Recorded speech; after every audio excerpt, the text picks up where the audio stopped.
Welcome, ladies and gentlemen, to our Policy Committee of the Whole.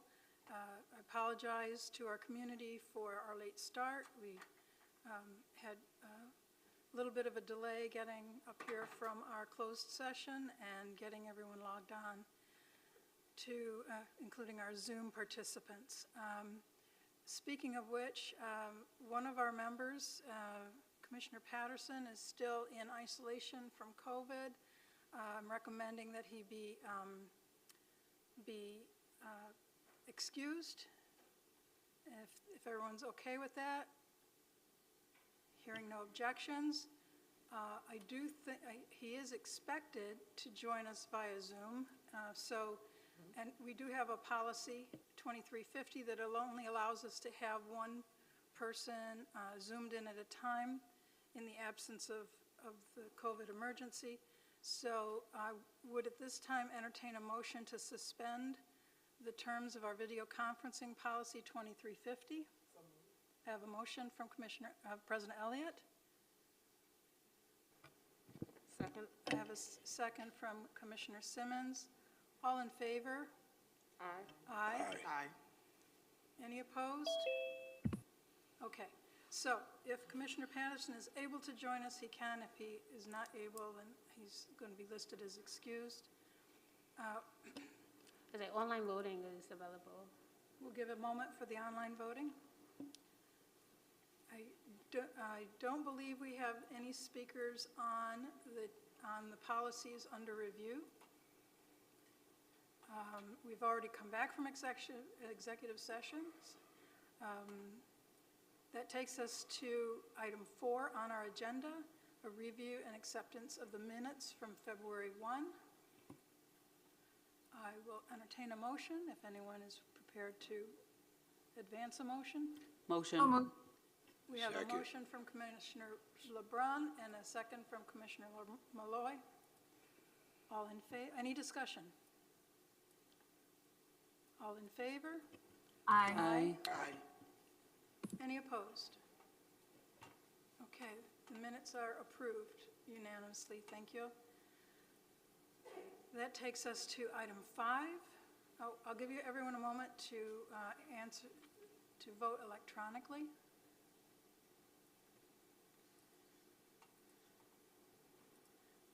And then topic 5A is the review of the Nisba policy recommendations. My understanding is there are no recent updates. Is that correct, Adrian? That is correct. Okay. Item 5B on the agenda, policy 0320, evaluation of the superintendent, is up for consideration. This is coming back for a second pass. We discussed it before. There were some concerns about language. It was communicated to me that the concerns were not showstoppers, so we're bringing it back as it was presented at our last meeting. Any further discussion then, President Elliott? Yeah, thank you, Commissioner Powell. When I went through the policy, there was a statement that was in the first paragraph that was in there twice. If you go down to the second line, the second sentence there, the superintendent cannot function effectively without periodic feedback about his or her performance. That same same sentence is on that 4th line or 5th line. Right, I see that, and we can make a technical correction to that. Okay. And go ahead. yeah, just another. Why was his or her crossed out and inserted that was there? Why are we using that language? I thought his or her was okay, but why are we taking? This is to be more inclusive of non-binary folks that identify as non-binary. There are other pronouns at play. Okay, I don't agree with that, but Yeah, It all kind of confuses me because I'm a little old school when it comes to Yeah, language. yeah, But at the same time, language is always evolving, and the use of pronouns is perpetually evolving, so. yeah, for my faith, it is male and female, and so, that whole thing with there is a little, I get confused about that, about the language itself, so, all right. I understand what you're saying about being confused, but we did pass a resolution that said we were going to convert all of our policies to gender inclusive, non-binary, and so that's what's being reflected here. Commissioner LeBron? Yeah, I just on the gender binder conversation, I just want to uplift that it's not for us to accept other people's gender identities and what they choose. So I do respect that we're going to be more gender neutral in terms of they or them, and we don't know what the future holds. So when we're writing these policies, we should be not only inclusive, but look to the future. And these generations, they're coming. So I just want to put that out there. Our kids are coming. And but I guess I'm just looking at the last paragraph around the periodically, but at least annual, pursuant to the Commission of Education, around the sole discretion, just basically checking in, I guess, with the superintendent to discuss the plan of performance and review. And I know that we have this in the evaluation, but I want to understand how this policy relates to what's negotiated in the contract for evaluations for the superintendents, because I do see that in our contract currently we require a, informal 6-month evaluation, if you will, for the superintendent. And here it just says periodically, but at least once a year. But I thought even once a year is required in the contract as well. So just some clarity as to why we would have a policy if this is all negotiated in the contract as well. Are you looking for feedback from the superintendent specifically? Or even legal, I don't know. Trying to understand how the policy would be at play with contract negotiations around this piece. I can, if it goes on the question log, I can provide, kind of further information later on, but the superintendent evaluation is required pursuant to regulations. So there is a specific, state law that requires evaluations by a date certain. I guess you can negotiate in a contract for more than that, but I think the policy essentially sets a baseline for what is required of any superintendent, but I can provide more information on that on the question log.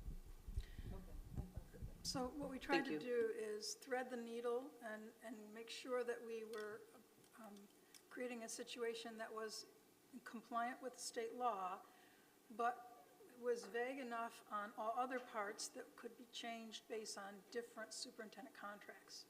Because although it says every 6 months now, it might not say that in the next contract. So this gives us flexibility so we don't have to keep changing the policy. And I wanted to make, one correction to a statement I made earlier before pursuant to Commissioner Powell's question. Nisba did have an updated policy, and we did review that in the policy committee in making the updates. I do specifically recall that. Okay, any other questions? I would be happy then to entertain a motion to advance policy 0320 to the full board for consideration. Motion?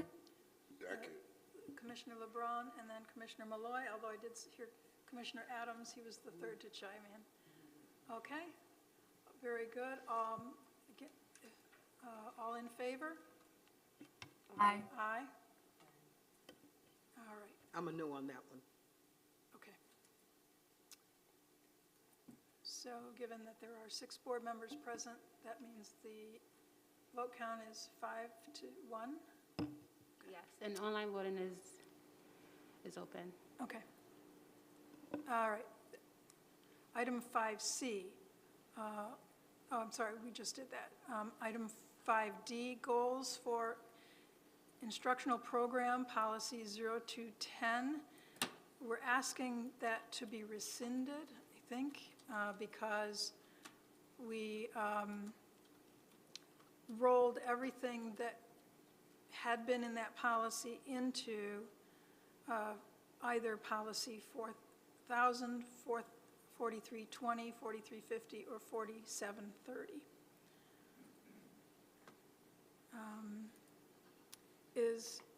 Let's see, is that Dr. Black's territory, or, okay.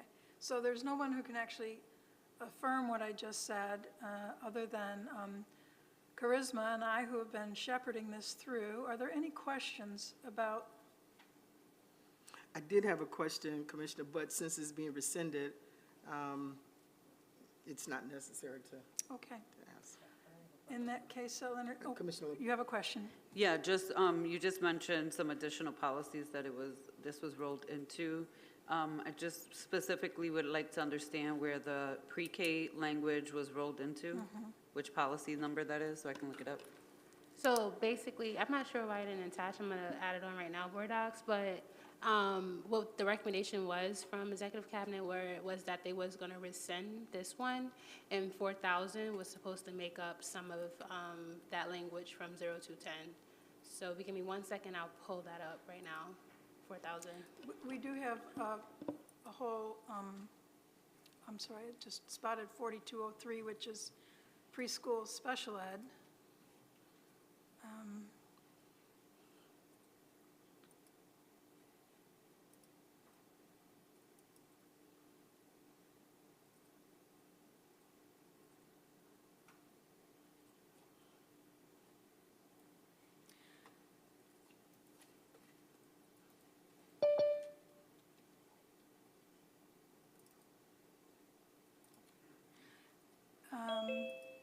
Actually, I know that we have a policy on, All right, so if you refresh the page, the other policies are on Board Docs now. if I refresh my Board Docs page, Yeah, because the 4,000 series that we're referring to right now weren't attached, but now they are. okay.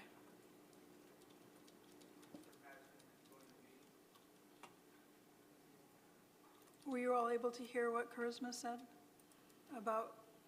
Yes, but I'm asking specifically in which part, what's the number in the 4,000 series that pre-K is specifically mentioned in?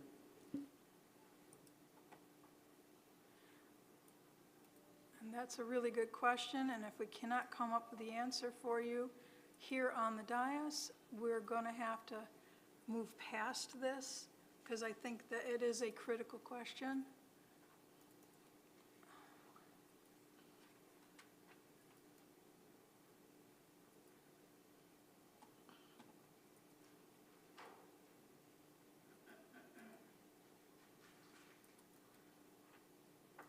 Is there anyone that can reach out to Dr. Black, and we'll skip past this until we get some input from?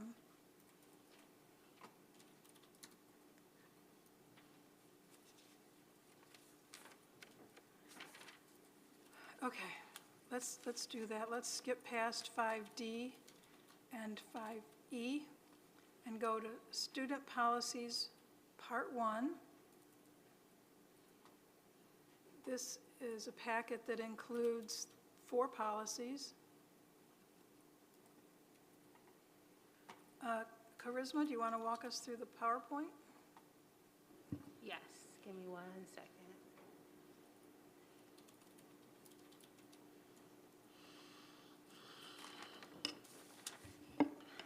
All right.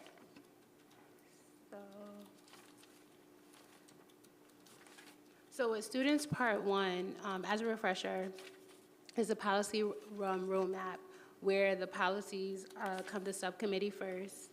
And then the superintendent has instructed us which administration staff should be part of the policy review process.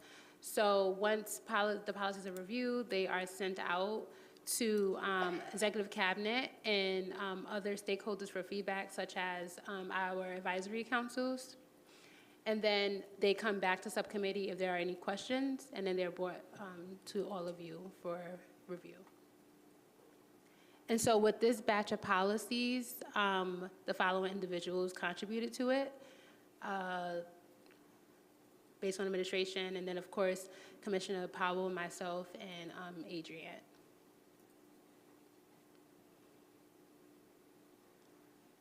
So the policy subcommittee meeting meets twice every 2 weeks. And this is based on the process from policy 2410.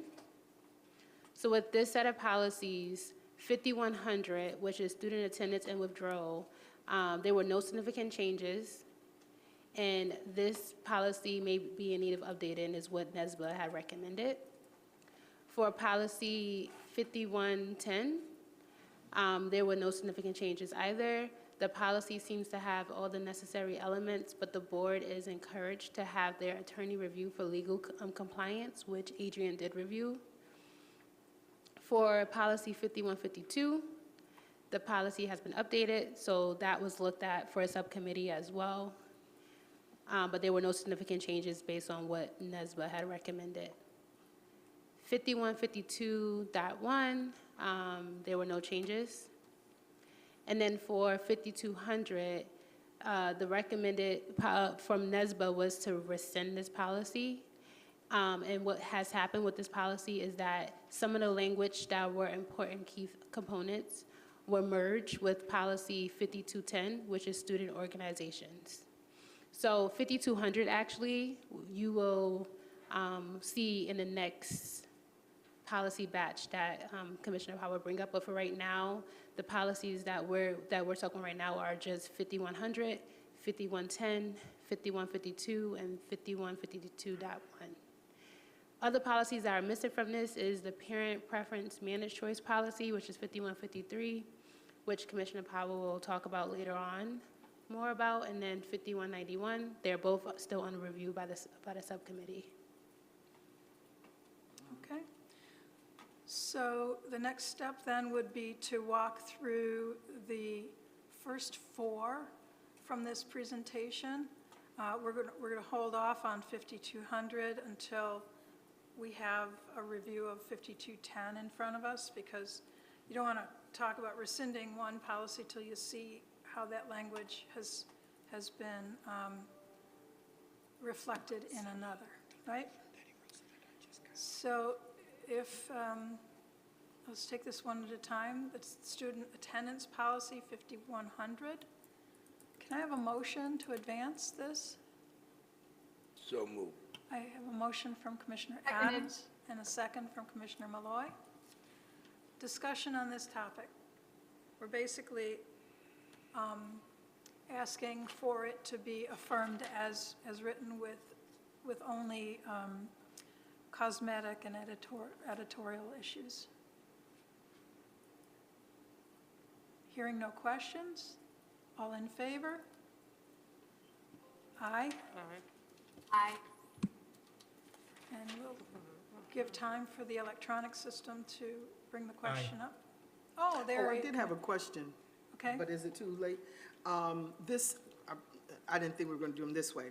So for admission of foreign students, what is a non-immigrant foreign student? Let's, that's one of the next. That's on, that's in this part, Commissioner, admission of foreign Right. students? Let's finish the vote on 5100. I'm okay? sorry. We'll I get- thought you were voting them all of them together. Not all together. I want All to right. make sure we have a My chance apologies. to discuss each. So the motion on the table is 5100. It's been moved and seconded. I think I heard from all 7 board members, now that we're accompanied by Commissioner Patterson. Are there any opposed? Okay, this advances to the full board unanimously. Policy 5110, this is children and families in transition under McKinney-Vento. I think we generally used to refer to it as the homeless policy. Do I have a motion to advance this to the full board? Motion. Motion from Commissioner Patterson, Seconded. Second. seconded by Commissioner Malloy. Heard her first. Discussion. So I'm thinking, I'm on page 3, I don't have the page up, the policy up, but page 3, excuse me, not page 3, it is page 3, paragraph, the second paragraph. If permanent housing is secured for the child is entitled to continue and attending the same school until the end of the year. So I guess the question is, how many students do we have in this situation, and how does that impact our busing and transportation situation as it currently is? And so do we want to leave that, or do we want to consider, given our shortage of bus drivers? Because I'm thinking that they should attend the school where they are, in the area where they are living. Now, having said that, I also understand that we still have the managed choice policy, but that's my concern about that particular policy, Madam Chairperson. Thank you. What I can do is remind you that the superintendent's recommendation on managed choice was that students who live outside the attendance zone would be afforded an opportunity to finish out the school year if they move from one attendance zone to another. So this would be consistent with that recommendation. The managed choice policy is still under review at subcommittee and at cabinet level, but that's our current thinking, that even that, just limiting the student to continuing the school year would by itself improve our transportation system, because it doesn't guarantee us any permanent rights to a seat in a school outside of their attendance zone. And then just my last question, should we be reconsidering the 50-mile radius, which is in, on page 4, and I don't have it before me. And it could be number 5, and I've got page 4, but there's language about a 50-mile radius. Should we be considering amending that? Why 50 miles? And Yeah, I'm going to pitch that to Adrian. I think that has something to do with the federal McKinney-Vento.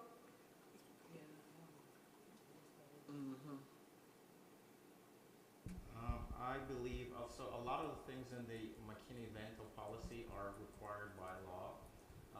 So, again, kind of the right to attend a school of origin, or, the last school where the student was enrolled when last permanently housed, things of that nature. We did have our McKinney-Vento specialist review the policy as well. I am not recommending any changes to the policy at this time. but is that law, Adrian? Is that part of it? Is that 50-mile? Right. I would have to verify that. Okay. Yeah, so I do not know specifically right now, so Okay. I don't want to just speak off the cuff, but it's something I can find out pretty quickly. Thank for you. Thanks. I'll recognize you, Commissioner LeBron. Yeah, I do want to just say, though, whatever we decide with managed choice, we cannot deny a child who is homeless to be moved and forced into a school closer to where they're staying. So that is part of the McKinney-Vento Act. We are required by law to allow them to stay in the school that they're in. And I will tell you all, even having worked at what is now Willow, but used to be Alternatives for Battered Women, when our children came in or were put on the wait list and even had to go to Buffalo to wait it out there until we had an opening here in Monroe County for them, that the district was still required by law to provide them transportation.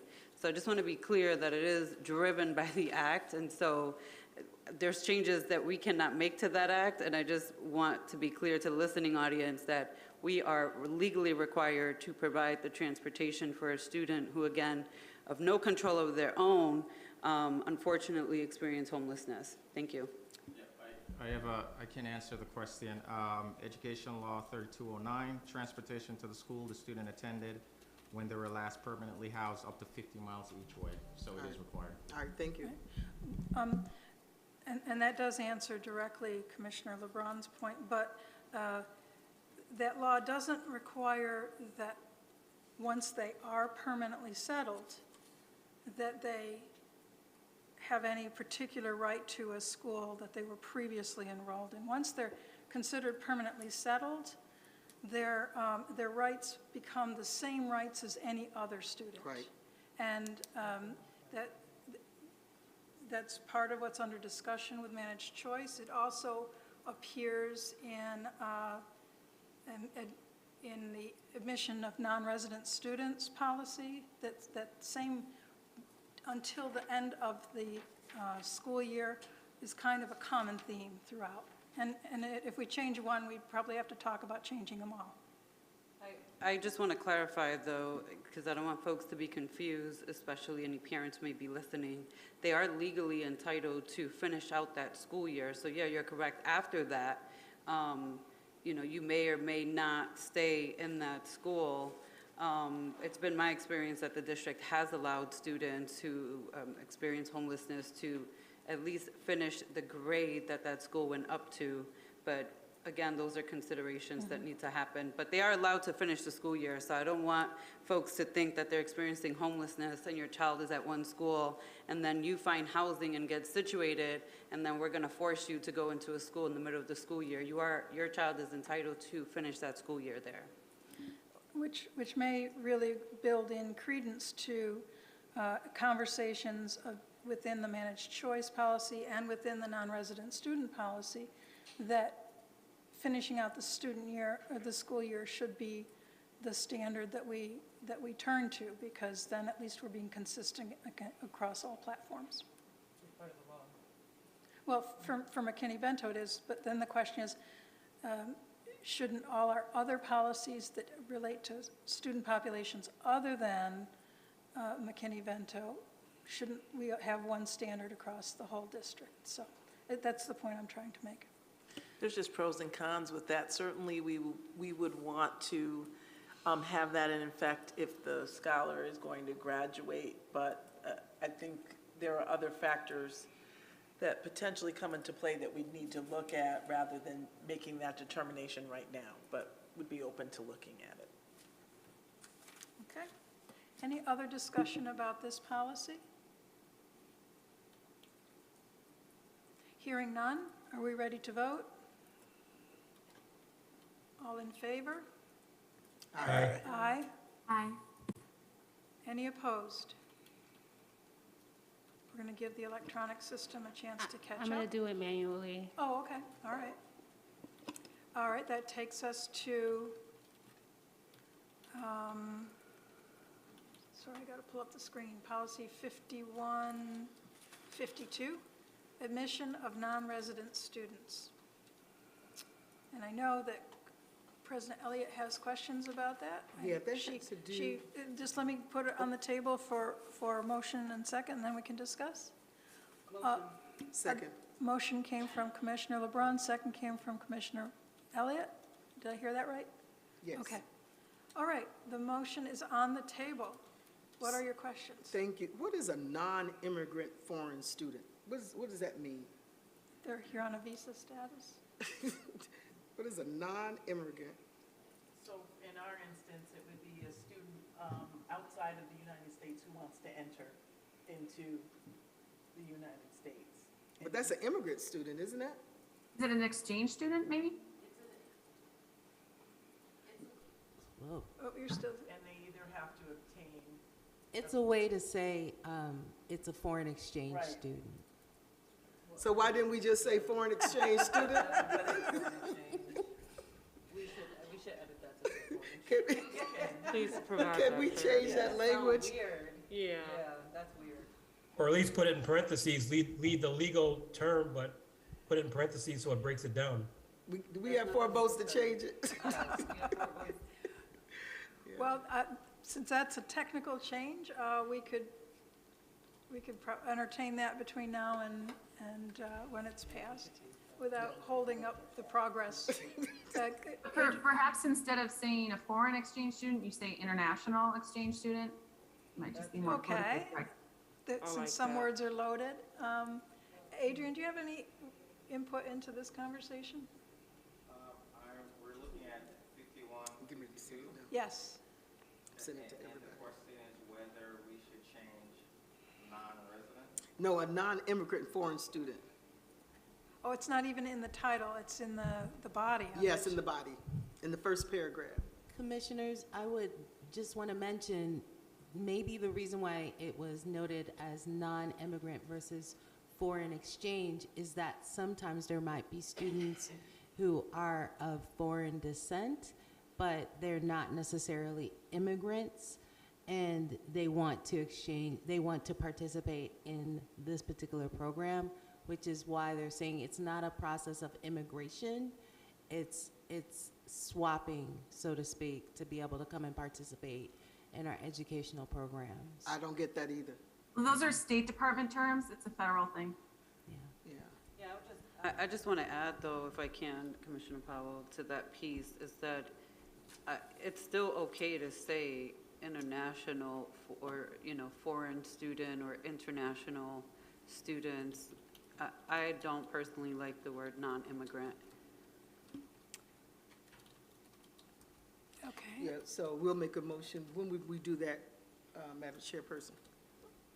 Well, I want to make sure that, what I'd like to do is make sure that we're not changing the language in a way that changes its legal meaning. Okay. Could we take this back into subcommittee and bring it back with a recommendation after legal has had a chance to really look at it? I think that's a good idea as far as taking that back and having legal take a look at it, because legally, there is a difference between those two definitions legally. So I would You've vote seen on that. this, You take it back into committee. you've seen this kind of language before, Commissioner Patterson? Absolutely. Where have you seen it at? Law enforcement, crimes, both Okay, state and so you federal all, level. yeah, you all get that, and I'm thinking, if I don't understand what it is, and I'm, just a few credits for my dissertation, how is the regular person in the community going to understand that language? So Right, that's what that's I'm why- concerned about. Yes, that's why I indicated leave the legal term there, but put in parentheses, which breaks it down, what it means in layman's terms. So when they read that, they'll also know in layman's terms what that means. So just a point of conversation. Yeah, so again, I'm sorry, I was looking at 5152, not 5152.1. So I think non-immigrant foreign student it's basically a foreign exchange student, right? Somebody's not seeking Well, can you to say change your for immigrant- exchange? Right, their legal status. Now, it may be a term of art, right? So it may be a immigration law term, and that's why it's in the policy as written, but I will verify that to see if there is actually flexibility. Yeah, thank you, thank you. So Commissioner Elliott, the concern you have is not in 5152, but only in 5152.1.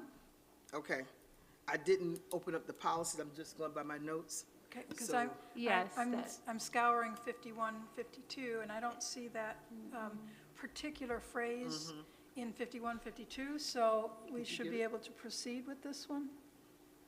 Okay, I wanted to clarify that, because, yeah. Go I ahead. said I wanted to clarify that, because it is in 5152, that one, not 5152. Yeah, that's what I see too. Okay, so we should be able to continue on with the 5152, which is the one, we have a motion on the floor. Is there any further conversation? Hearing none, all in favor of advancing this to the full board? Aye. Aye. Any opposed? It sounds like it carried unanimously. By general consent of the body, we're not going to discuss 5152.1 any further. We'll bring that back to subcommittee and legal review. And I think Commissioner Patterson's concept of putting layman's terms after that phrase in parentheses is probably the way we'll end up going. Okay, that means we are now at policy Okay. We finished the bundle that were presented in the PowerPoint. So the next policy before us, we have co-curricular and extracurricular programs, policy 5200. And policies, there's policy 5210 as well, Charisma? 5200. So this is the students part 2. So 5200 is in this batch because based on their previous presentation, it was held on so that 5210 can be looked at to see what from 5200 was placed into it before the board made a decision to rescind 5200 or not. Okay, and so we're all good? So I can go ahead if you Oh, want okay, to do I the see. presentation for students part 2. Yes, please do. So the same protocol was followed. This batch of policies were reviewed by the subcommittee and sent to executive cabinet as well as other advisory councils for feedback. And now it's presented to you all. And so with students part 2, 5210, there were no changes recommended by Nisba, but what has happened is some of the important content from 5200 was placed into this because of the fact that Nisba had recommended 5200 to be rescinded because of the fact that it really had no, shouldn't be there, basically. And then school uniforms policy 5230, so legal reviewed this policy, and Nisba had recommended that the attorney review it because, to see if it still represents the board's intent for the schools. So the major change here was remove the 7 purposes under guidelines for site uniform, and then for student discipline, as well as student rights and responsibilities, both of those policies are being recommended to rescind because they are in 1400, which is our code of conduct. So it kind of is like redundant to keep both of them. Okay.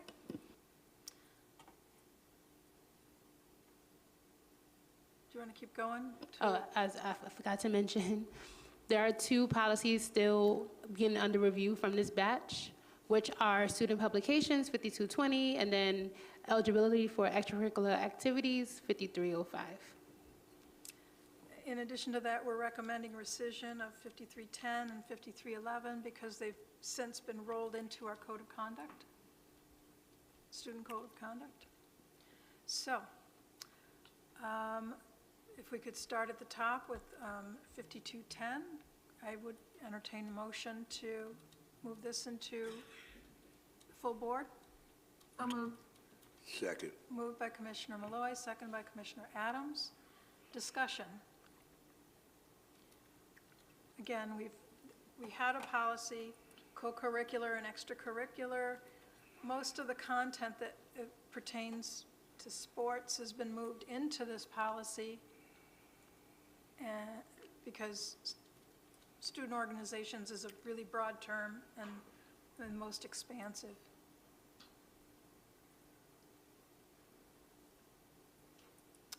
Hearing no questions or comments? All in favor? Aye. Aye. Aye. Any opposed? Hearing none, it advances to the full board unanimously. Policy 5230, school uniforms. You heard Charisma give you the explanation of what happened there. I'll entertain a motion to advance this to the full board. So moved. Moved by Second. Moved by Commissioner Adams, second by Commissioner Malloy. Discussion.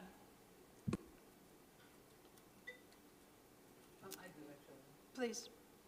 I just want to point out that the state's education law prohibits suspension or other removal from class for violations of a uniform policy. And I just want to specifically say that on record, because even with my oldest, there was a time where she was given in school suspension for having the incorrect pants put on, even though they were khaki colored. And I took a real big issue with that and came down to the school around that issue. But I just want parents to understand that if this happens to them, that it is against the law for a child to be suspended or removed for a class for violation of this. That's all. Thank you. It brings up some tough memories, Madam Vice President. I remember that happening to some parents, and I had to get involved with that they were suspending them because they had on the wrong uniform. You know, scholar students, you know. Thank you for that, bringing that up. Okay. Hearing that, any other discussion? Hearing none. All in favor of advancing to the full board? Aye. Aye. Aye. Any opposed? Hearing none, it passes unanimously. Thank you. That takes us to the two policies that we're recommending be rescinded. Can we bundle these, or can we just, is anyone willing to move them together? Yes, someone. Yeah. Commissioner Elliott moves that we rescind both policy 5310 and 5311. I heard Commissioner Adams second. Second. Okay, discussion. Hearing none. All in favor? Aye. Aye. Any opposed? Okay. All right, we've dispensed with that business. Thank you. Commissioner Powell, before you move on to the next one, we still need to talk about 5200. Oh, because that wasn't part of that bundle, right. Okay. This would also be a motion to rescind, based on our conversation about the, policy, I closed the presentation, around our conversation around policy 5210. This would now be redundant. Do I have a motion to rescind? Motion. Or to recommend rescission? Motion. Commissioner Second. LeBron, and second by Second. Commissioner Adams. Discussion. Hearing none. All in favor?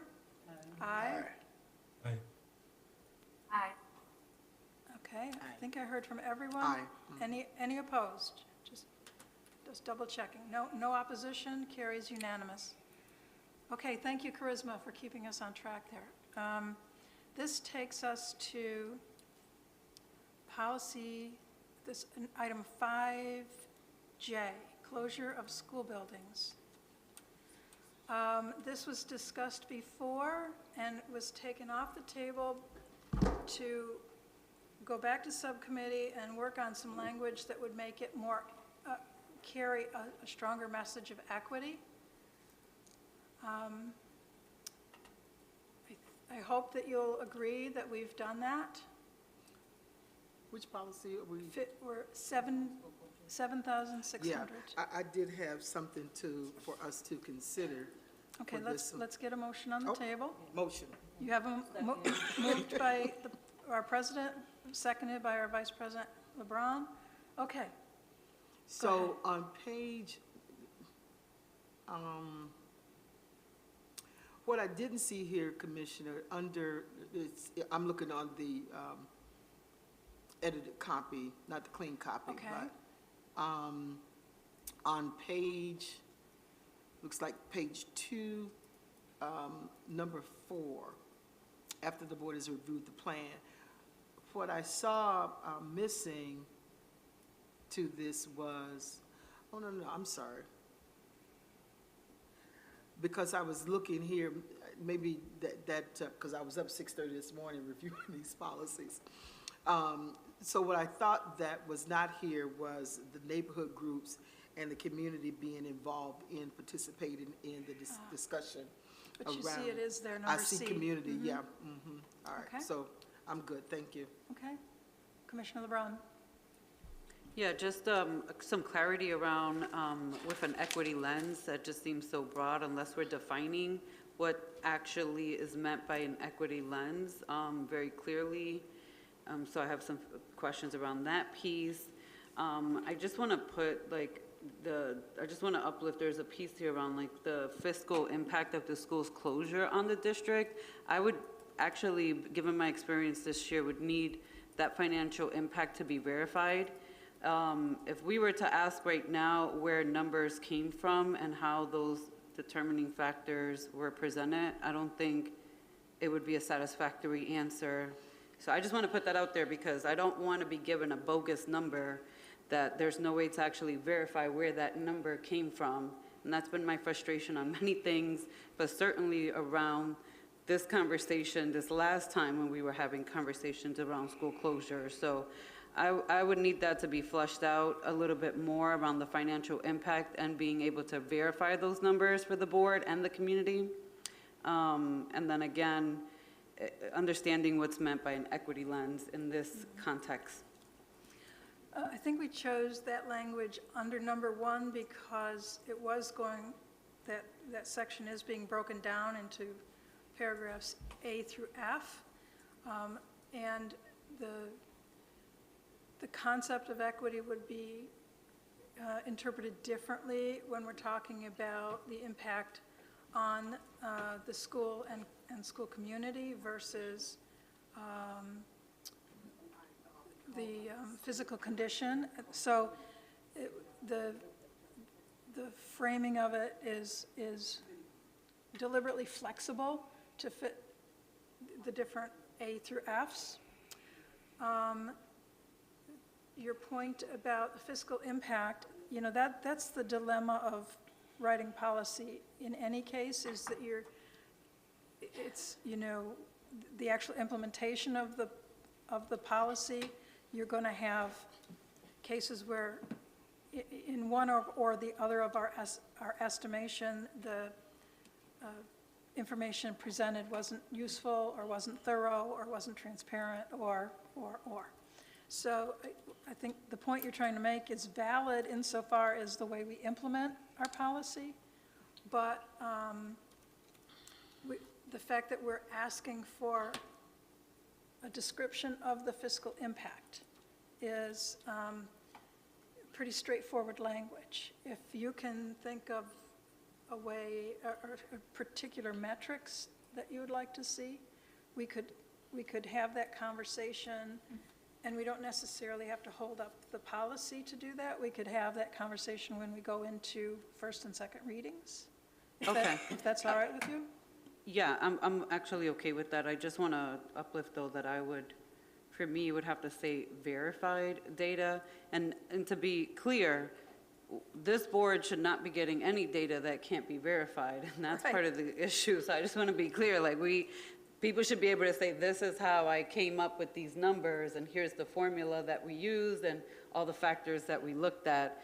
The other piece, though, I just saw this in here, the piece around removing the language around where students would be assigned.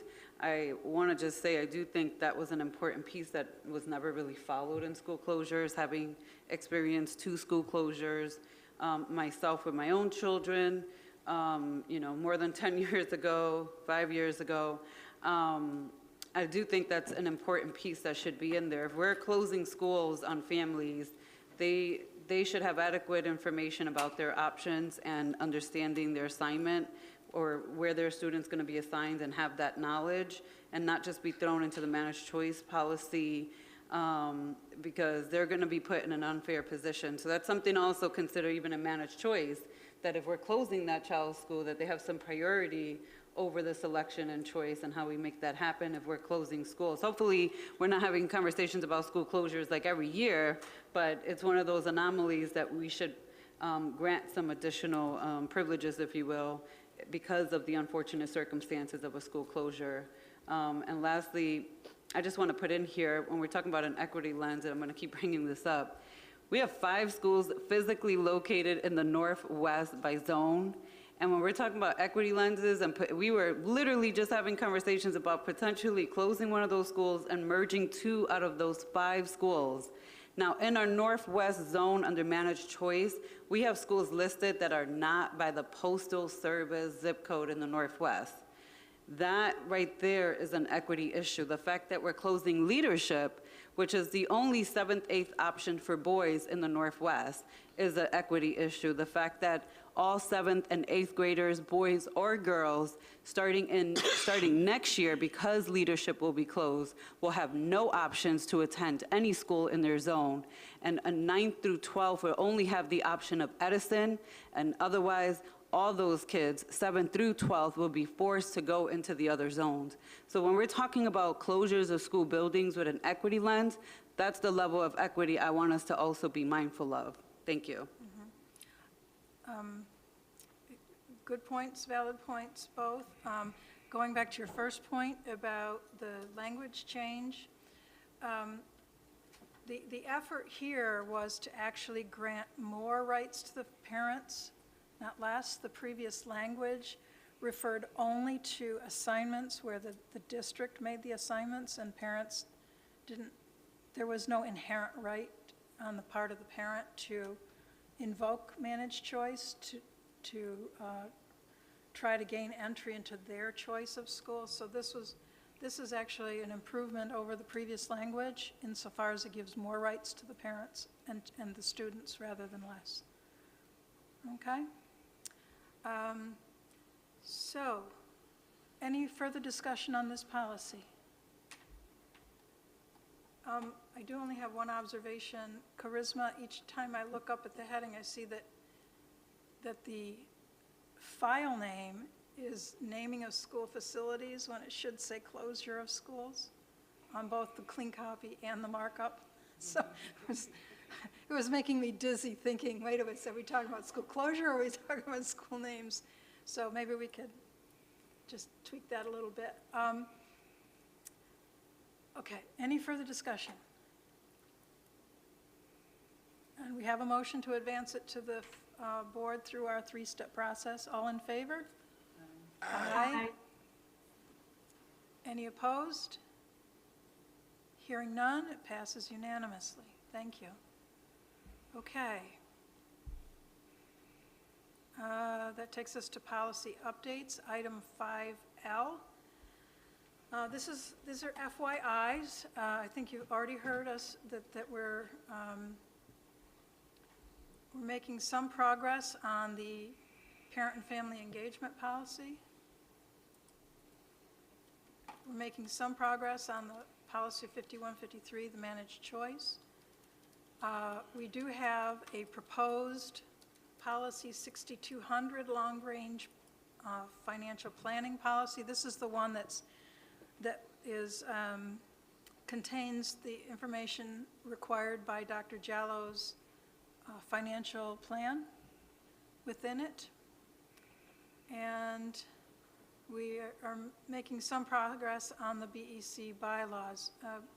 Adrian, are you able to speak to that one in particular, what our status is on that? Right, so I took a look at the policy as requested, made some notes, some edits, reached out to various members of the administration, and thought it was time to get it back to BEC for their kind of review and any comments so we can work those out. I think last I heard they were having their own attorney or something like that take a look at it, which is absolutely fine for me and good for them. So as soon as we hear back from BEC, we will have some movement on it. I also want to add, when BEC did their report last week at the business meeting, they tentatively stated that it will be ready for May's business meeting. We'll be ready for us what? The May business meeting. May, thank you. I didn't, very good. Now the other three policies I just mentioned, there is a track changes version of the existing policy and copy of the draft attached to board docs. If folks have any input to me, the sooner I receive that, or to Charisma, you send it to either of us, the sooner we can incorporate those concepts. Go ahead, Commissioner LeBrun. Yeah, I just have a question around the managed choice policy. I'm that should actually be a policy that we're actually talking about here and having retreats on, not that's going through a smaller committee and then one person is giving input and then we're going through this process here. Because I think this policy, one, was part of the Dr. Jallo's recommendations. Two, a number of commissioners have pushed back on this policy altogether, so it should not just be that we're tracking changes and adding language to it. And three, on top of it being part of the state monitor's recommendations, I do think parents should have a greater input and say in this versus them just coming through this process. So this is one policy that I would like to pull and have either retreats on specifically, open retreats, or even work sessions to specifically discuss in greater detail, not through this process for the managed choice. Well, as I say, this isn't ripe for consideration at this point. What we did so far is do our best to incorporate the administration's recommendations as they were presented to us when they asked us to expedite. I don't recall the date. Janelle, do you remember the date that you presented this to us? I don't remember either, but. It was in the February work session. Right, right. Thank you. Thank you for reminding us, Charisma. So they specifically recommended essentially it addressed the cross-zone busing issue and to try to get transportation costs under control. It specifically recommended the application of allowing students to continue to the end of the school year and then requiring families to choose a school from an open seat within their new zone. But there were other concepts that were brought to bear because of the ambiguity of the existing language. I am more than happy to coordinate with the board president to talk about how we can move it to the next step. A work session does sound like a fine idea.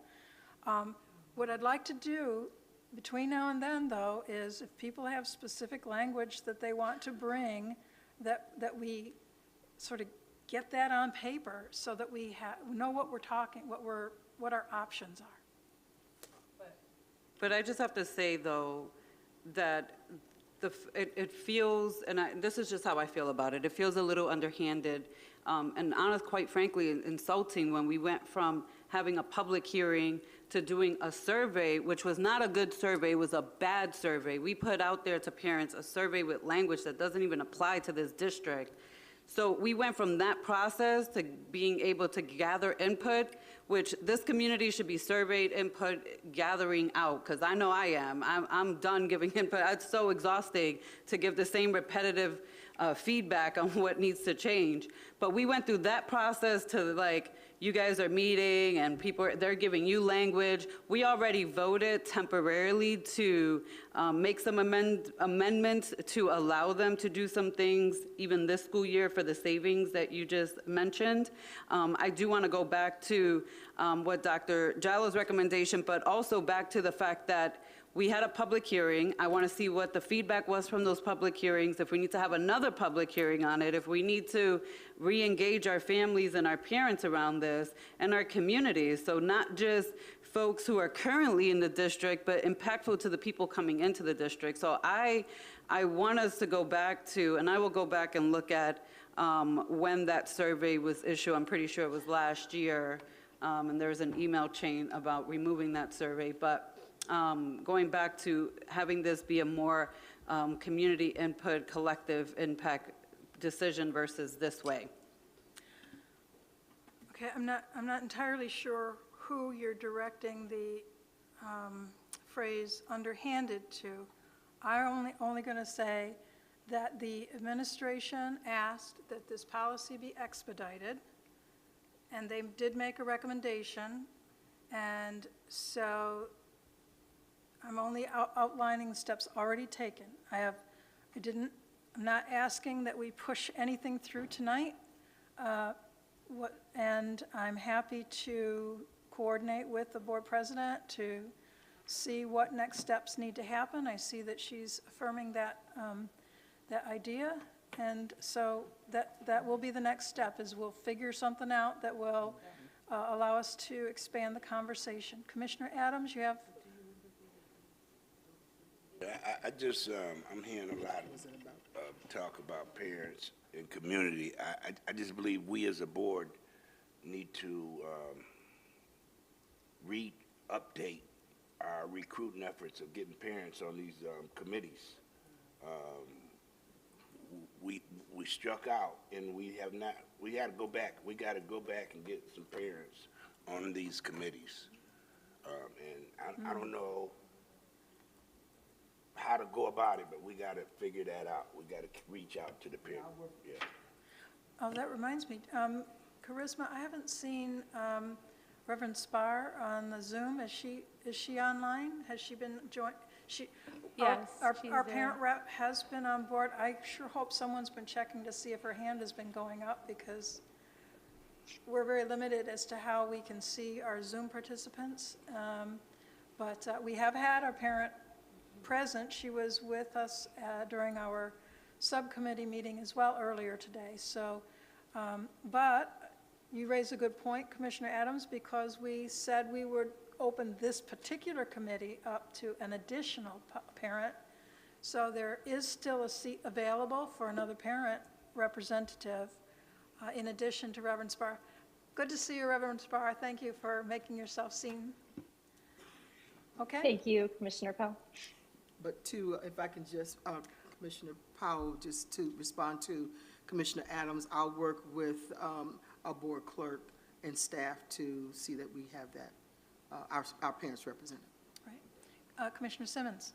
Yeah, this is just more of a statement. I'm looking at 5153, and it says parent preference, not just managed choice, but parent preference. And so I do agree that our actions, how we actually execute parent preference and allow parents to be part of this, will exude what that title says, which is parent preference. I just wanted to emphasize that for a moment. Thank you. Yep. Okay. I'm going to put my hand up. Yes, Commissioner Malloy.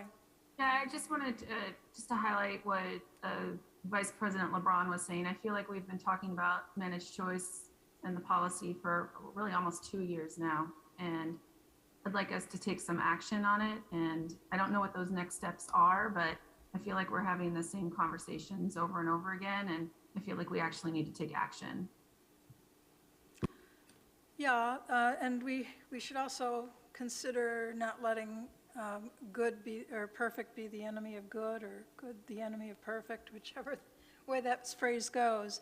I don't see us getting to the finish line with this iteration, because I think that there are other considerations. We approved last year, I think September, a consultant that was going to look through demographic data and what have you to make recommendations toward this policy as well. And we have not seen the report.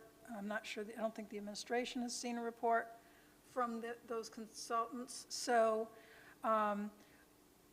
we don't even have all the input we need at this time to get a perfect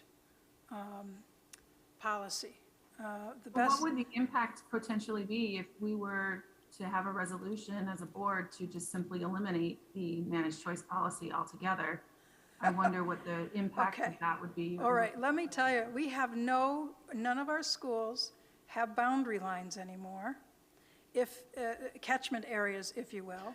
If they did, there's no assurance that the number of students within the previous catchment areas would match the school's capacity, because that data is now 40 years old. It's been 40 years since the previous catchment areas were tested against school, the census data were tested against the school's capacity. So we couldn't simply rescind this policy. A whole lot of work would have to go into creating a new set of catchment areas for all of our elementary schools. So it's either one set of work or another set of work. either way, it's not going to, we're not going to be able to get out of this easily. And that's part of the reason we went to managed choices, because the census-based catchment areas were getting out of date, and we're going to continue to be out of date and continue to have to be updated every 10 years or so in order to balance the census against the school's capacity and redraw lines for every one of our elementary schools, which meant some parents are going to be unhappy because they got drawn out of a school district and another or school catchment area, and others upset because they were drawn into a catchment area. So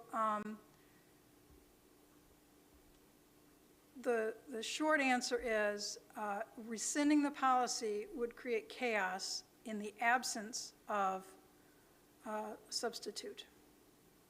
Okay? Yeah, I hear what you're saying. I guess, you know, as we look at our budget woes and the veritable fiscal cliff that we find ourselves on, and in light of the recent documentation by Jallo, I feel like this is precisely the type of work or decision-making that we should be making as a board, so that we can plan long-term for the survival of our district financially. And that's the type of information that we need for our district's longevity. Well, to get the real data that we need, we'll have to wait till the consultants have filed their report and the administration has processed their recommendations. So, and if that comes in the midst of our other discussions about managed choice, then one might supplant the other, depending on what their recommendations are. But none of that is ripe for full-fledged discussion at this point in time, okay? I've just wanted to let you know that we've begun to have the conversations, we've begun to put words on the page. That's my only goal in this presentation, okay? Any other questions? Okay, I believe that brings us to our board survey, 7A. I apologize, it had been my intention to write questions that were more germane to this policy, and I have not yet done that. So we still have a generic set of survey questions. If you could take the time to fill that out. And I apologize, the first question is, did we start and end on time? And the answer is no, but that some conditions outside of my control.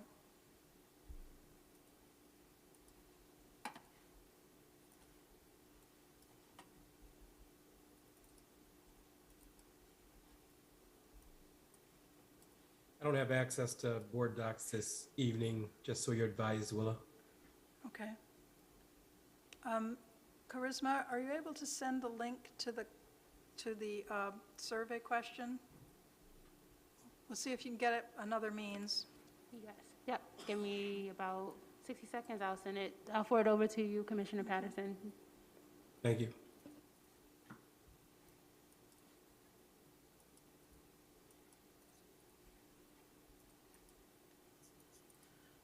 Okay.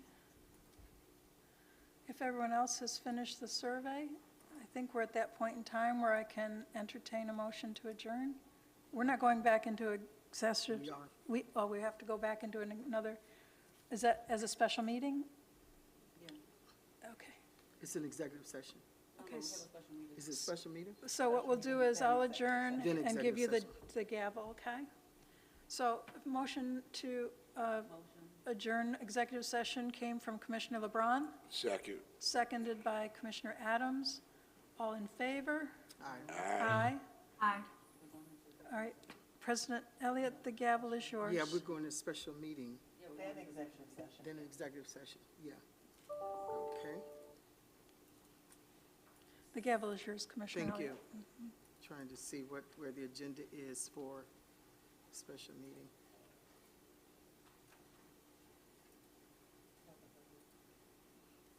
Let me,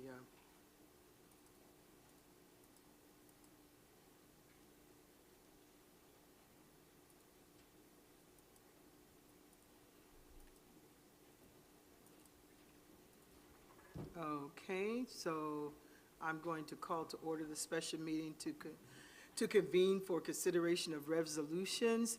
I'd like a motion for the approval of the minutes of the March 24th charter school hearings, Green Tech, Rochester. This is approval of those minutes? Oh, I'm sorry. Yep, okay, no problem. So moved. Yep, and also the Rochester Sports Academy Charter School. Is there a second? Second. All those in favor? Aye. Aye. All right, any opposed? Nay. Nay. All right, so that's 6 and a nay by Commissioner Malloy. Okay, and we have review of and consideration of the February 2022 financial report. Is that, Carlene, is that you? No, Vice President LeBron, do you want to explain? Oh, I'm sorry. No, it's okay. So what occurred was last month, well, this month actually, when we had the last board business meeting, we did not, I failed to motion the February 2022 financial report unaudited, and so we have to bring it here so that we can get it motioned and moved and passed. We failed to do that, and that was in part because there was other stuff going on with the budget. So I do need a motion to pass it because I didn't pass it. So move. Second. All those in favor? Aye. Aye. Mm-hmm. All right, and then the second piece that we're going to discuss, so I just want to give some context to my colleagues and the public why we're talking about Section 5 yet again. So last Friday, I requested a meeting at 7:30 in the morning with our CFO, our budget director, our board clerk, and myself to discuss Section 5. And there was a markup that they wanted to show me. And part of the conversation that came up was a comment was made that our state monitor made the request for the budget, the appearance to look this way. That was something that hadn't been stated in the previous Friday meeting. So one, I will share openly, I was not feeling well and I was under the weather. And in addition to that, at that point, I felt because that was new information that was being shared and the state monitor was not there and neither were the rest of my colleagues, I asked to end that portion of the meeting so that we can bring it back to the public to have this conversation in the public. And I would like the state monitor to address whether she made the recommendation for it to look this way or not. I could not find it. And I just want to be clear that the acts for us to have a detailed budget for Section 5 should not be an issue. However, it appears to be that there is an issue. And so the administration is going to be presenting tonight a markup. And I do have some questions about that markup, but I will let you all ask your questions first. But at this time, that is what is being presented to us and whether this body will accept it. Again, there appears to be information that's missing from the original request from the Friday meeting about the details of Section 5, and I'm going to turn it over to the administration at this time. Oh, Dr. Jallo, did you want to respond to that comment on record? Sure. My only concern is very singular as it relates to the budget book. I remember my experience when I first came to the district and had to read that budget book and found it a very difficult document to read and understand and discern how money was being spent in the district. And so I made it a priority to make it a recommendation in the plan that the book, whatever form that it's in, is that it's user-friendly, it's readable, and accessible to those in the public and those on the board who want to really read and understand how the money in the district is being spent. I have no concern or interest in chapters or sections or formatting or so forth and so on, only as it relates to making sure that people can read it and understand it. That's the extent of my interest in the budget book. Thank you, Dr. Jallo. Superintendent? I'll ask CFO Pierce to come and provide an outline to the Board of Education relative to Section 5.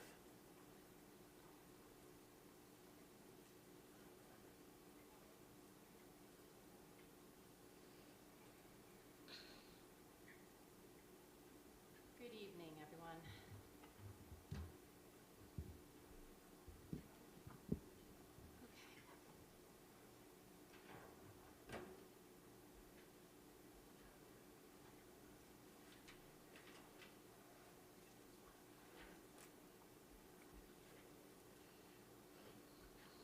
Okay, good evening, President Elliott, Vice President LeBron, Superintendent and Commissioners, and our public. You might recall that Section 5 was originally removed when we talked about the new layout for the budget book, and we have since been asked to put it back into the budget book, and that's what we have been working on. We're trying to work with the information that we have to get it into an acceptable format.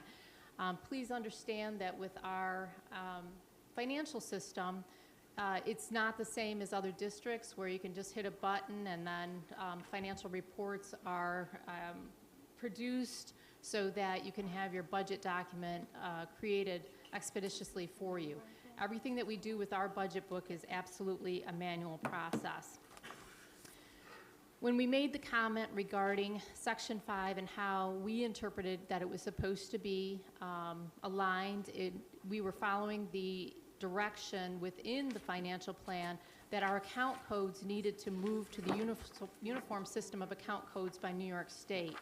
And that would spell out the appropriation, which means expenditure. We have a monthly meeting, finance meeting every month, and we have appropriation status report. Appropriation means how are your expenditures? What are your expenditures doing? It does equate back to expenditures.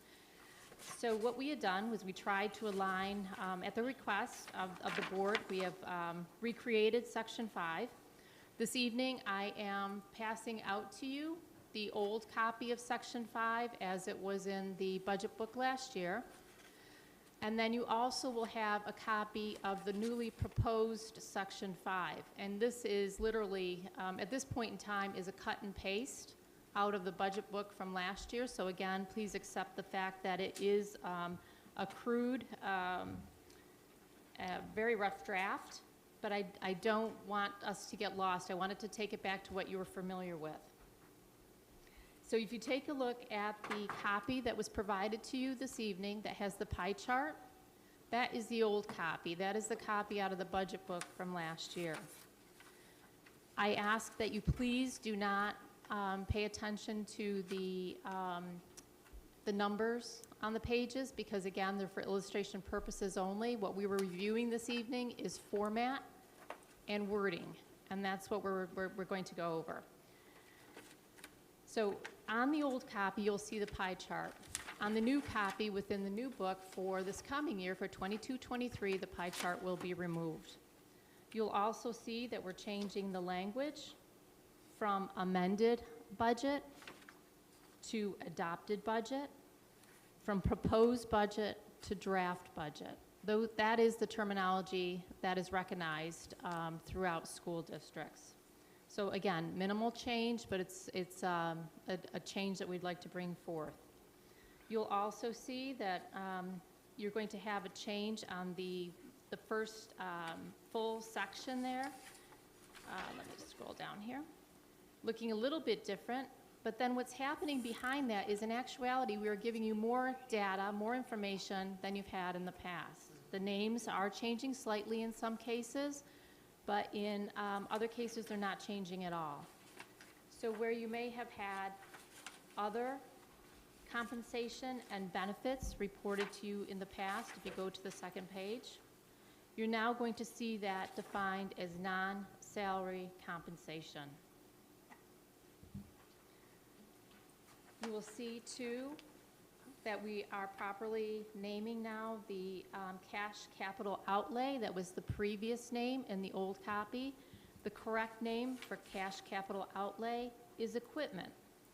So that will be changed. You're going to notice, too, that the actual budget and the amended budget columns are removed. And you will only have remaining the adopted, the adopted and the draft. So again, you're reducing the number of columns because that's confusing to people too, which column am I supposed to be looking at? So it's again, what was adopted last year by the board and by the city, and what is now in draft proposal. So now what is draft to the board this year for consideration. Instead of the title being facilities and related, the proper title that is going to be used in that particular category is contractual. All other variables, and this is again on page 3, all other variables will simply now be called supplies. So if the individual columns are, individual categories underneath each of those, the names are saying pretty much the same, as you can see. But if you have a change in terminology or any recommendations in terminology, we are happy to take that into consideration. You will also notice on the very first page of the new copy that it'll say that the FTE information can be found on page X. And again, because the budget book is not yet finalized, I don't have that page for you at this point in time, but that will be filled in to let you know where the FTE count for each department within central office can be located. Do you have any questions or recommendations or suggestions?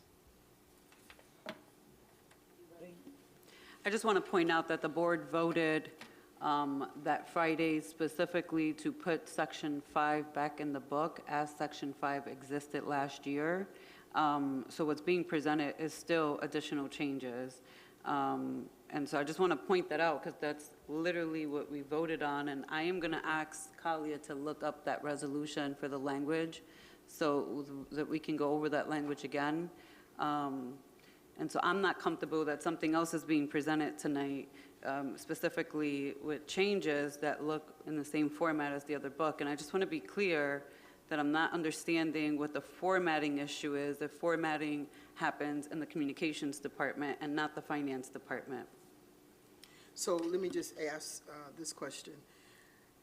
Do we want to, if we voted on having the old version, that's what we want to go with, then we're going to reject this new version. And so what's the impact if this board rejects this new version for the formatting as opposed to continuing with the previous formatting?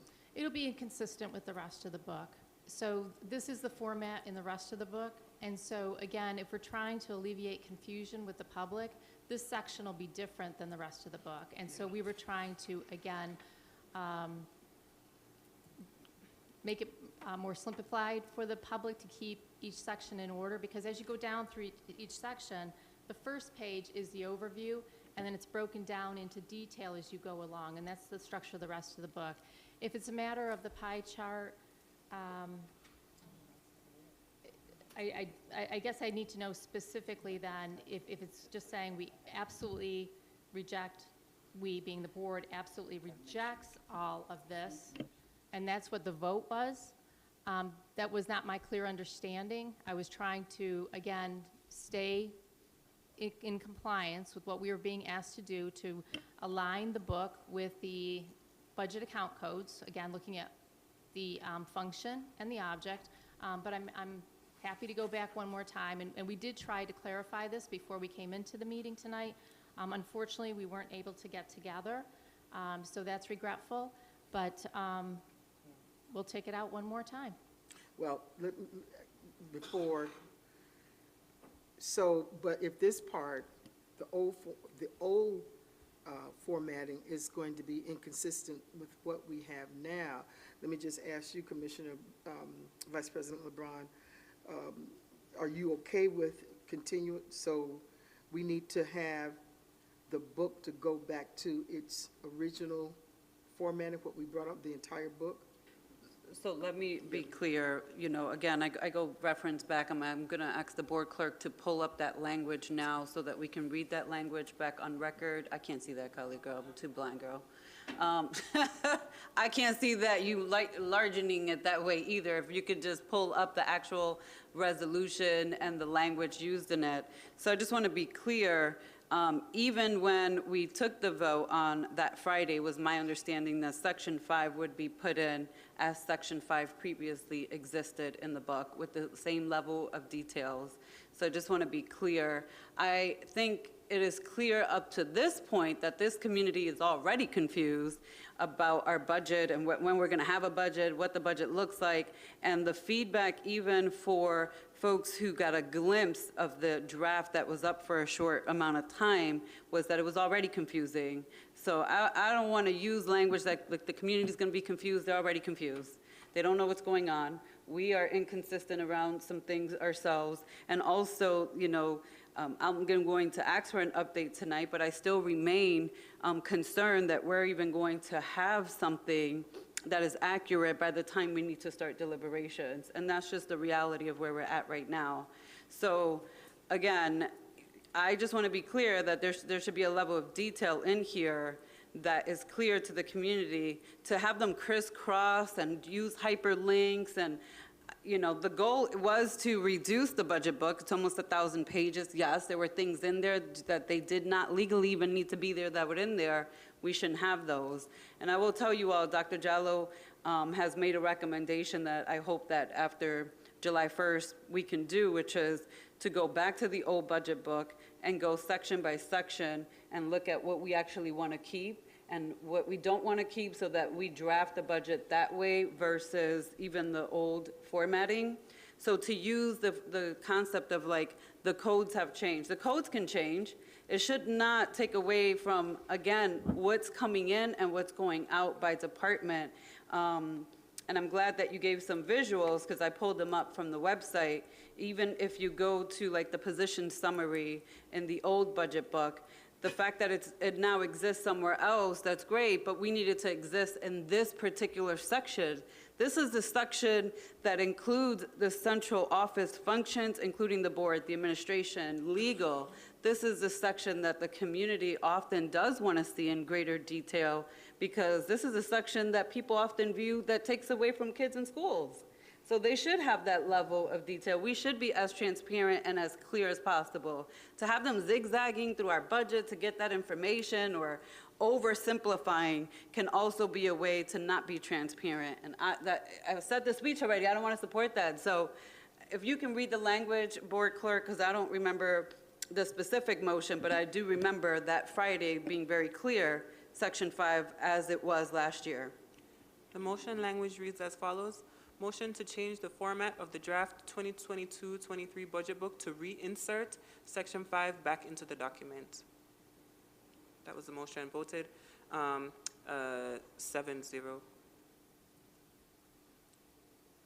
Well, what I didn't hear in there is that the motion to reinsert it as is, and if we had accepted the budget book that we have with another format, then perhaps the CFO may have interpreted as having that format to be consistent with the format that's in the current proposed budget. So it may be a matter of interpretation. How do you respond to that? What do you want to do?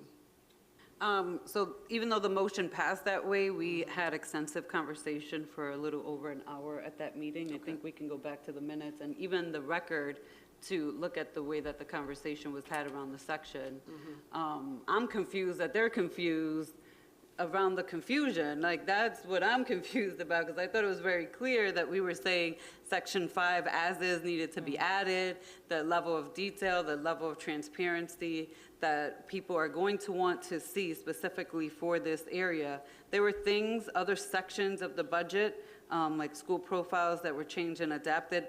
Again, I do think after this process that we do have to just go back to the drawing board on what changes in a budget should look like, and that it should involve greater scrutiny than this time around. But I just want to put it out there. I thought it was clear, and we can go back to the record, but I don't want to keep having these conversations this way, but I also don't want to keep having private conversations where there's greater confusion. At this point, I want everything on record. So can we go back, Madam Superintendent, to having the Section 5 the way it was before? That's my question to CFO Pierce, because this is my first time seeing the two versions side by side. Carlene, how difficult would it be to have Section 5 reflect the way it was in the previous year, and it could, but also the other parts, the other sections or components of the budget, so there is alignment rather than be different? It's very labor intensive. That's why we had presented the budget book 3 different times to say that these were the changes coming in. So to actually have it go back exactly, I don't know that we can make the April 20th date. We're doing the best we can, even just to get the revised draft together at this point in time. To have the entire book revert back to the way it used to be, we will not get that done. To have Section 5, all I can do again is present another copy as best I can and to have that reviewed. If that's acceptable, I'll try and do the best we can, but again, we're running out of time. We did state early on that this is a 3-phased process. Last year was our first change. This is year 2, and then year 3 is the year that we wanted to have the book finalized. All I can say is that we will do the best that we can do to deliver and meet the expectations of the board. So let me see if I can get other commissioners to weigh in on this, please.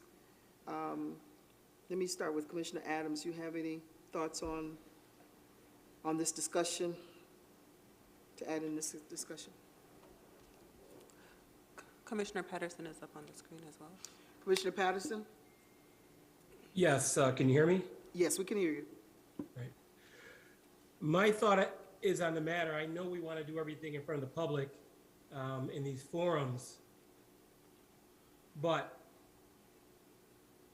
we want to get this budget out as quick as possible. So my thought is that, yes, there needs to be meetings prior to our big meeting here, meaning the board meetings. So those decisions that need to be made are made, and changes that need to be changed, those changes are made prior to our board meetings. At this point in time, not everything can occur, within a public forum. So we need to work behind the scenes and have those side meetings, whatever meetings need to be had, to make those corrections prior to coming into this board meeting, because again, we're just putting it back another week, and then it's going to be another week before another public forum. So that's just my thought on it. Thank you, Commissioner Patterson. Commissioner Malloy, do you have any thoughts in this conversation that you want to share? I find all of this very, very confusing. And I don't understand why there would be a holdup in putting it back to the way that it was before. What are some of the logistics around that? I guess I don't understand why we can't have a budget book with all of those sections, like Section 5, the way it used to look. Why can't that be produced? What are the holdups there? Every single page has to be generated manually, and so it's just a matter of time, and we'd have to recreate it that way. But are they assigned to specific people within the department? Are there specific people assigned to certain pages or certain lines? I mean, we have a big budget department, so I guess I don't see why this would take so long. It's just a matter that it's all a manual effort, and so it just has to be redone. That's all there is to it. And it's an absolutely labor-intensive process because we do not have a system that can generate the reports. All of the reports have to be created manually. and specially created for each budget book. That's just the way the operations work right now. We do not have a system that works with us. It actually works against us. And so it's highly labor intensive. So in years prior, how was it that we were able to do such a labor intensive budget and we always seem to have it on Sure. time? So What a couple of changed things. there? First of all, we were not in an environment 2 years ago where we had a state monitor. And so it was, the budget actually it was developed in March and being presented in April. So it was a later time period. We did not have a March 1st deadline date.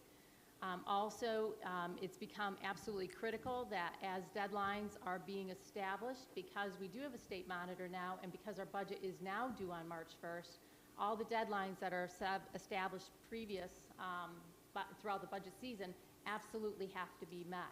If they're not met, that pushes the entire process back. With regard to the budget book itself and the development of the budget book, again, there was more time to get the information in, work through it, and have the book delivered in a more timely manner.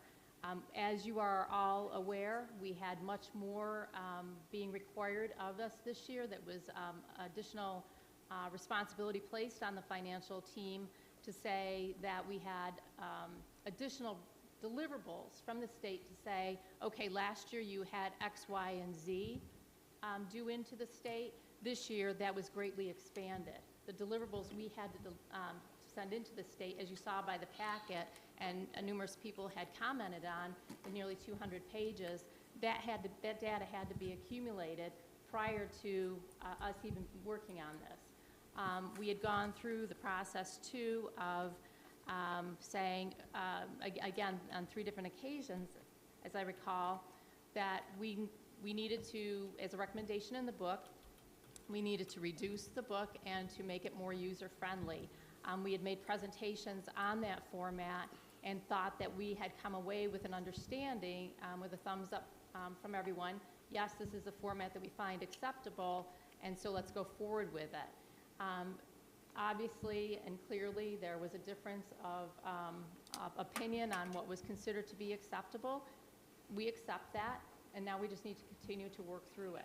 So again, I'm happy to do our best to deliver to you, to meet your expectations, and to see what we can do. It is going to take additional time, but we will do the best we can to meet your needs and that of the community. I certainly appreciate that. I guess just in light of knowing what those deliverables were months ago, I guess I'm wondering why strategically we didn't plan a different timeline or plan of attack so that we could make those deliverables, even with the changed due dates that you had. It wasn't a matter of not having the timeline in place. It's a matter of not having the deadlines for the deliverables to be met. The deadlines slipped, which then has an impact on everything else coming into finance. Finance is the last stop in the process. So we needed to have every single deadline met in the timeline in order to deliver the book in a timely manner. And those deadlines were, which deadlines? The board deadlines or administrative deadlines? The deadlines set through the budget process. So it was deadlines that we had set as a budget team to say, in order to meet our deadlines, the following dates needed to be hit. If we missed those, we knew we were going to have an impact, and it would be shortening the amount of time that we absolutely had to prepare the budget book. So that's where we find ourselves into this crunch. And those deadlines were set for administration when exactly? Back in the fall? Yes, in October it was delivered, and in February again it was brought up to date to say that this is our status, this is where we stand at the time, these are the deadlines that need to be made in order to hit the deadline, the final deadline and submission to the state. It was pretty much reviewed at every single cabinet meeting because we were asked to report out on the budget at cabinet meetings, and again made known that we needed to stick to the schedule that had been developed. Okay, thank you. All right, thank you, Commissioner Malloy. I'm going to turn it, Vice President wants to respond, so I'm to respond. Yeah, I do, and I apologize, Commissioner Simmons, I know you're up to speak as well. A couple of things. I just want to be clear that the additional requests that the state asked of this district were things that the district should already know in putting together a budget in totality.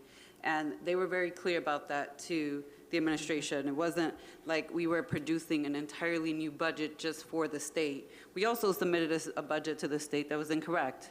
And we got to own that too, and it was late. So the fact that we're making what I feel like at this point excuses, and let me just be clear, because one of the commissioners just commented about this shouldn't be had in the public. This is a public education system. These are public dollars, and all of this information belongs to the public. There's very limited information that should be had in private or an executive session. So I want to be clear, at the end of the day, this district, these dollars, these conversations belong on record to the public, to the community, period.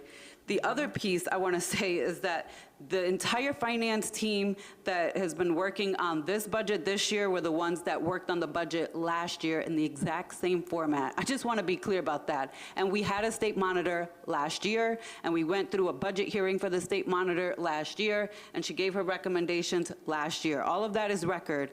So to make it seem like we had new things come up, yes, there was new asks. Things like how many positions are vacant? Where are those vacant positions? How many teachers on assignment? How many staff in totality does the district have on record? Those are things that the state pointed back to us and said, we should know those things when we're building a budget. The fact that it had to be pulled out, and if you look, I don't even want to rehash what we sent to the state. It was not up to par, so I want to be clear about that, and nothing was new. There was no real new information sent. The long-range plan, it was quoted as juvenile, but it was really lackluster, for lack of a better word at this very moment, but it was not up to par. So nothing that we submitted was up to par. It wasn't correct. The numbers are questionable, so it's not even a correct budget. Now we have to update that, send a response back to the state with an updated budget. The state is still asking for some additional information, but information that we should still know. How many teachers are on assignment? How many vacancies, and where are those vacancies, and what's the impact of those vacancies? Again, things that we as a district should already be able to answer when we're talking about a budget in totality. So no, nothing new and radical has changed where we can't go back to the same level from last year. And so I just want to be clear about that, because there's a lot of misinformation being stated tonight on record. And I want to be on record referencing correct information that people can go back to last year's budget, last year's state monitor's report, and last year's submission to the state. Thank you, Vice President. Commissioner Simmons? Thank you, President Elliott. I don't even know why I'm talking. I really don't have the words, because I'm thoroughly confused. I'm 3 months in, and I expected that I would see a budget that I could wrap my arms around, my mind around, and be responsible as a commissioner to what the ask is of our community, and make sure that I'm promoting and advocating for the voices of the people of our community. But I don't even know what I've seen so far. I've seen a lot of things, but I keep hearing that numbers are wrong. So then I scrap it because I'm waiting for the correct information. Have we gotten the correct information? Has any commissioner because that's what I'm kind of confused about. Like, I still haven't seen a budget, and it's March 29th. So as far as we have to hurry up, yeah, we have to hurry up, but we've already missed it. And it's not really about finger pointing. It's about the fact that we are failing our community, the fact that we don't have a budget. The boatload of money that everyone talks about, we know that money is only representative of how we spend it. It's only a boatload of money based on how we allocate it if we make decisions with it properly. But we're not even in a position to make the proper decisions. And that's breaking my heart, because we've got community groups, parents, students, people talking about how they would love to see these dollars spent. And we know we can't answer to all of those pieces. But the part we can't answer to is having an adequate budget that we are making the decisions we can make for the students of our community. Our first objective for sitting on this board, I'll speak for myself, is to serve my community, is to serve the parents and the children that I said I care about. And I'm not even in a position to make the decision that I'm supposed to be making right now. And this is not to you, Carlene, by yourself. This is us. And it includes us as a board, because obviously we need to be pulse checking some things, because something is wrong here. And since I came into here back in January, it's been one thing after another, since the start of the school year. And I know we have been in unprecedented times, but that's not an excuse. So some foresight needs to kick in. We need a budget, and we as a board, we do have to figure out some other stuff. We do have to figure out how to do things better. I don't have the answers, but I know they're there. So I don't have anything else to say, but I'm just kind of like, dang, what are we doing? Are we serving this community? Are we serving these kids? Or are we serving ourselves? Thank you, Commissioner Simmons. Let me just go to Commissioner Powell. Do you have some thoughts, Commissioner Powell? You know, I don't have any preference around the format or even the level of detail.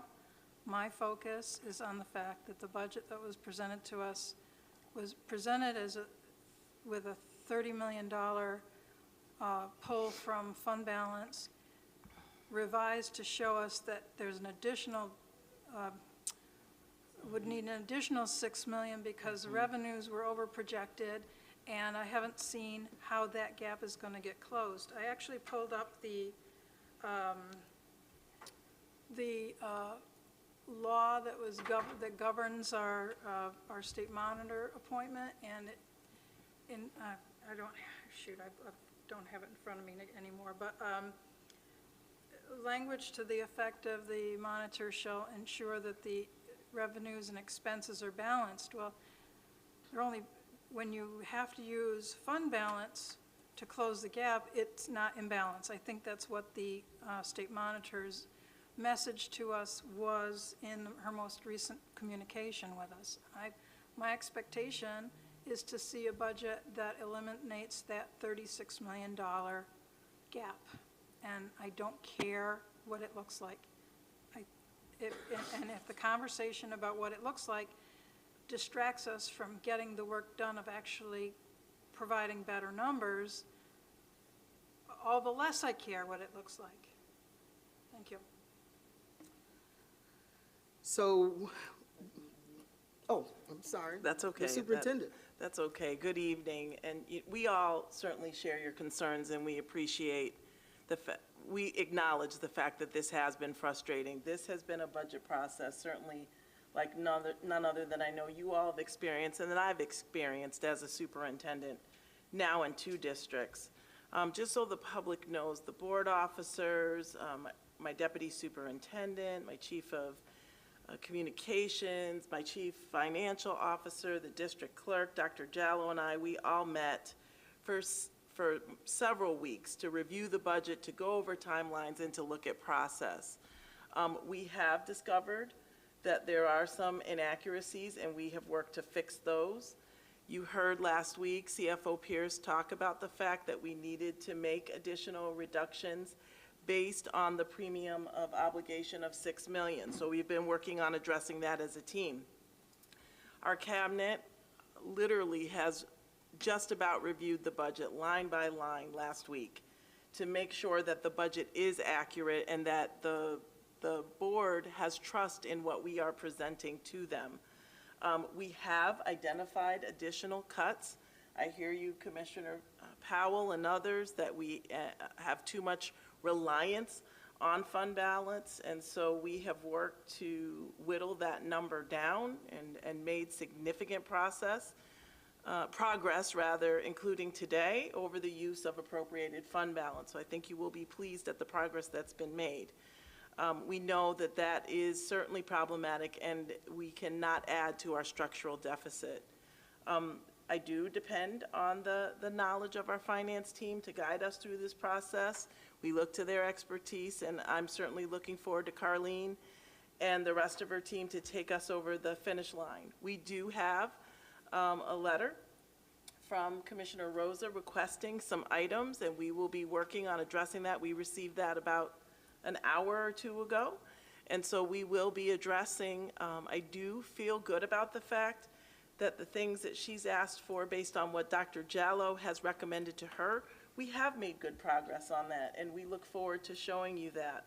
But, you know, it doesn't feel good to hear my commissioners frustrated, upset, not trusting the numbers that we're providing to them, but we are working to ensure that that does not continue to happen and that you feel good and comfortable, and will certainly vote favorably on the budget. So we will be working to ensure we meet that deadline, the new deadline that Commissioner Rosa has asked of us, to submit additional information, and we will share that with you prior to sending it to the commissioner. Any other questions? I have one. Commissioner Malloy? I'm just seeking some clarity around just the enrollment submission and that mistake. I'm trying to Can you figure out why repeat that again? was it that happened? Repeat that again, Commissioner Malloy. The enrollment submission, there was a mistake in our overall enrollment and that submission. How did that occur? And how do we make that type of error? That was, I believe, Commissioner Malloy, you might not have been at that meeting, so we can reiterate. Dr. Morris and CFO Pierce shared where that was, but we can reiterate that. Thank you. I would love to have that reiterated on public record one more time, considering everything that's been in the news in the last 48 hours. Sure. Good evening, Commissioner Malloy. I was asked on the behalf of the superintendent to look into the issue regarding the enrollment figures that were reported to the New York State Education Department. I met with the financial officer. I met with Dr. Orden, who's in charge of accountability, and I met with them alongside the state monitor. We reviewed the data that was given for accountability for enrollment, and that did not match what was sent to New York State Education Department. All I can derive at this point that there must have been a transpositional error in terms of the entry of those data, because they did not match the data that we had provided from the accountability department. That was not what was reported. So your numbers were accurate from the accountability department, but what then was sent to the state was inaccurate. correct, there's a difference in those two numbers, yes. Who sends it to the state? It goes through the district, but it is issued through the finance department. Okay, thank you. Thank you. Any other questions? I would like to comment on that. So again, what was also stated when this was brought up the last time was that there are 14 different points of entries, individuals that are making submissions with regard to the enrollment. And that information then is taken and consolidated into the Form A and then submitted into the state. So I just want to make sure that it's not coming from one single source. There's 14 different sources, and then that's compiled and signed off and sent into the state. It is submitted by the finance department, but they were taking the information from other departments and readying that to send in. So how is this double checked then for accuracy? It obviously needed to be more accurate. There isn't one single source. Typically, it would roll up and have one individual sign off on it before it's sent over to finance to have it be submitted. We have discovered that that's not the case.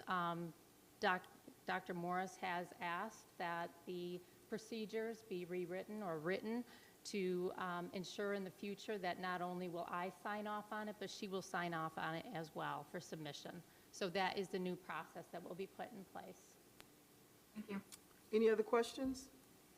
So let me ask you, Madam Superintendent, just to finalize and conclude all of the conversation in terms of our next step forward.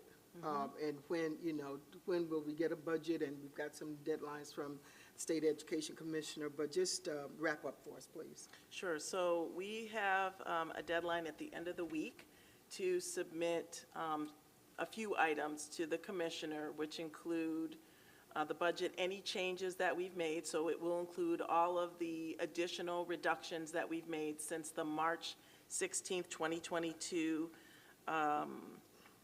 submission.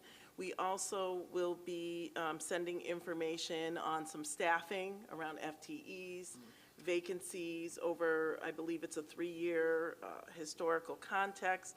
And then we also need to submit any, if we agree or if we do not agree with the recommendations from Dr. Jallo to Commissioner Rosa, we need to explain that and provide that detail. So all of that will be prepared. We received that, as I said, a little before the Board of Education meeting, and we have a meeting first thing tomorrow morning to make sure we are all on the same page with our understanding of what's being asked from us or by us by the commissioner, and then we will parse that work out to the person who's most knowledgeable about that. We'll bring it back for a final review, send it to the Board of Education, and then we will share it with the commissioner. Again, we'll make sure the board gets it, but I can't promise that it'll be a day before because we only have a few days to get all of this work together. All right, thank you. We still have the question on what the formatting for section. Can I ask a question? Yes, Dr. Jallo, I'm sorry about So, that. Despite the request from the commissioner, when will the district have a new budget for the board to see and consider? We have that April 7th deadline. Oh, I'm sorry, a new budget? So Is that what you said? It sounds like you found cuts or whatever that you want to make or you Yes. have made. Are you saying that the budget is now finished? I mean, when will they see the budget? There has to be a point where we all have to see the budget again. And then I rose my hand, put it down, rose my hand, put it down, because I'm wondering which budget is in this budget book. It seems a waste of energy to create a book unless it's a book representing the newer version, I guess, of the budget. Correct. But then again, to put the newer version on the budget and then once again see that it's accepted or not accepted is a risk as well. So I'm just kind of wondering timeline-wise what that kind of looks like. So we finalized our reductions today. That information has been sent. Finance has asked for just some additional information, including budget code. So that's being processed literally right now as we speak. That information will go into finance tonight. Then the information will be entered and can be uploaded. We have to, per Commissioner Rosa, by April 1st, have new budget lines to her. So that new budget will occur for Friday, April 1st submission to the commissioner. Then we will have to submit the information. It gets processed through finance, and then we have that process that goes back and forth between finance and the communications department so that we can have that budget book. And our deadline is April 7th for that, for the budget book. So all this communication back and forth to the commissioner is to the president of the board. So will the board see the budget before April 1st when you send it to the commissioner?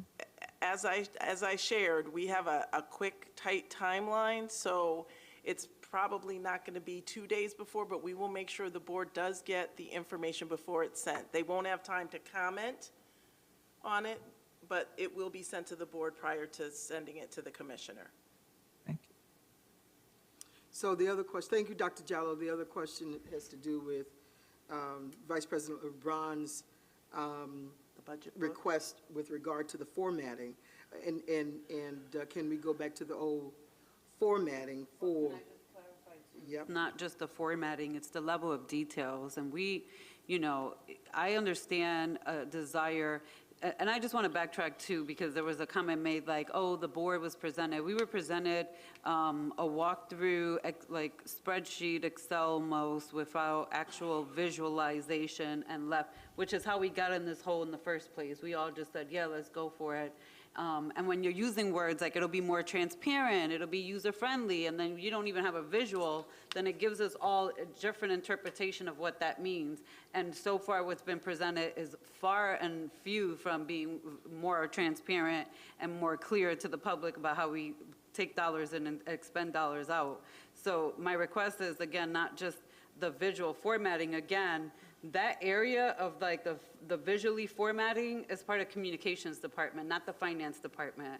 So I'm not understanding why that transition over is not happening or can't happen. Yeah, let me just say, when I say the formatted piece, I am talking about the detail that goes into the budget. That's what I mean, that the detail from the previous budget is what we're talking about being included in the budget. But you're saying that we may not get the budget, you're concerned that we won't get it by April 20th? No, April 7th, we won't be able to get it? The because deadline- of the intensity, the labor intensity of it? What was asked of us, if we would be able to deliver Section 5 by April 20th. That was our target. The deadline that we've been working with the revised April 7th. budget was April 7th. Yeah, okay. And again, just to reiterate the fact that there are links out there that you can pull down the detailed information, and that, again, is stated within the budget book. And there's actually more detail there now than what there had been in previously. So,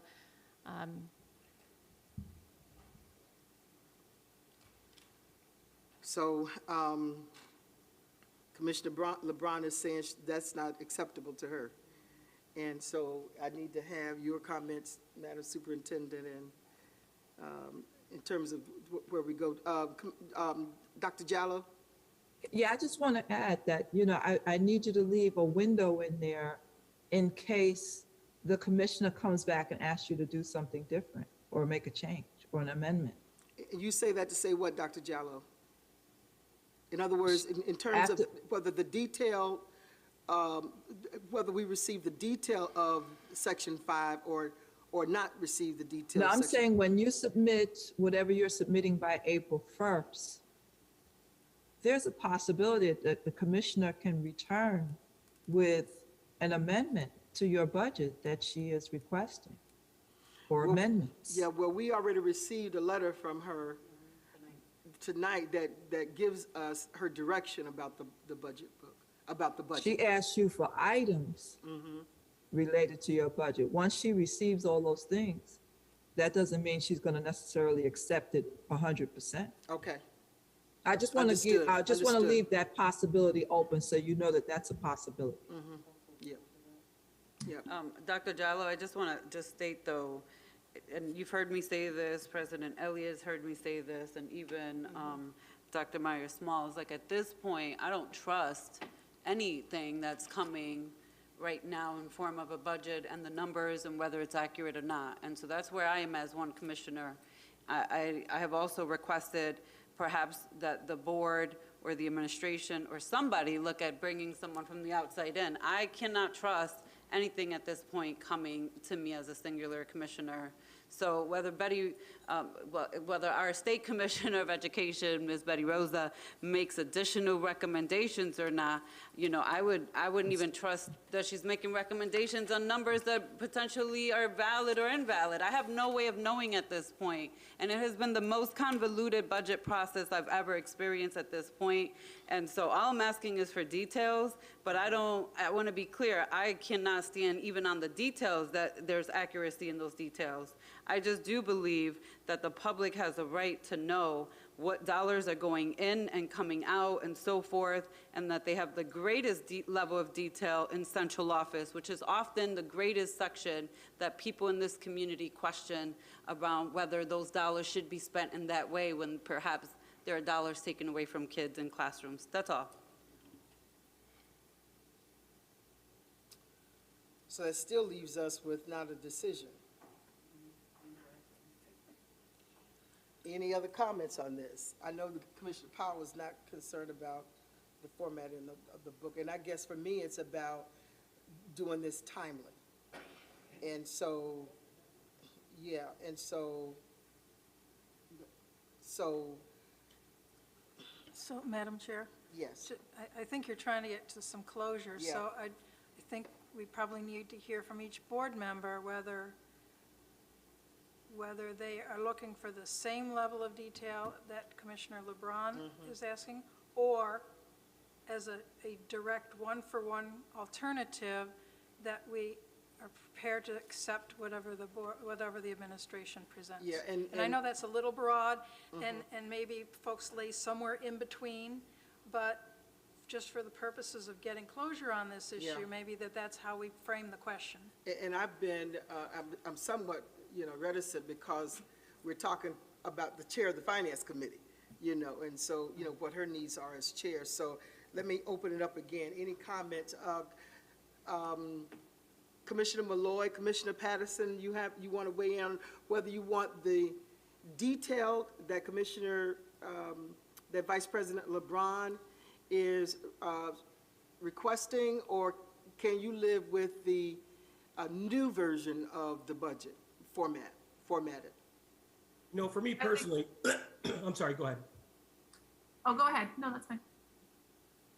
For me personally, I don't need the detail. Okay. I don't need that amount of detail. What I would like to see is that, again, Commissioner Simmons talked about doing things differently. And we have to be willing to, as other commissioners, listen to one another and do things differently. And again, it's not my committee, so, I really don't have any say-so as strongly as Vice President LeBron. But I can only speak for my own committee and working with, Anissa Henry Wheeler, the Auditor General. I made many trips to her office prior to the meeting to make sure that the two of us worked really well in unison. And again, audit is not as big as, the finance and the budget. I get that. But what I'm saying is that I think we have to do things differently. And if it means going to the individual, making sure Part 5 is the way you want it, then that doesn't have to happen in public forum. Not everything has to happen. I'm not saying hiding things. I'm not saying make it a course of business. But with this budget right now that we're trying to get past, it takes unordinary decisions.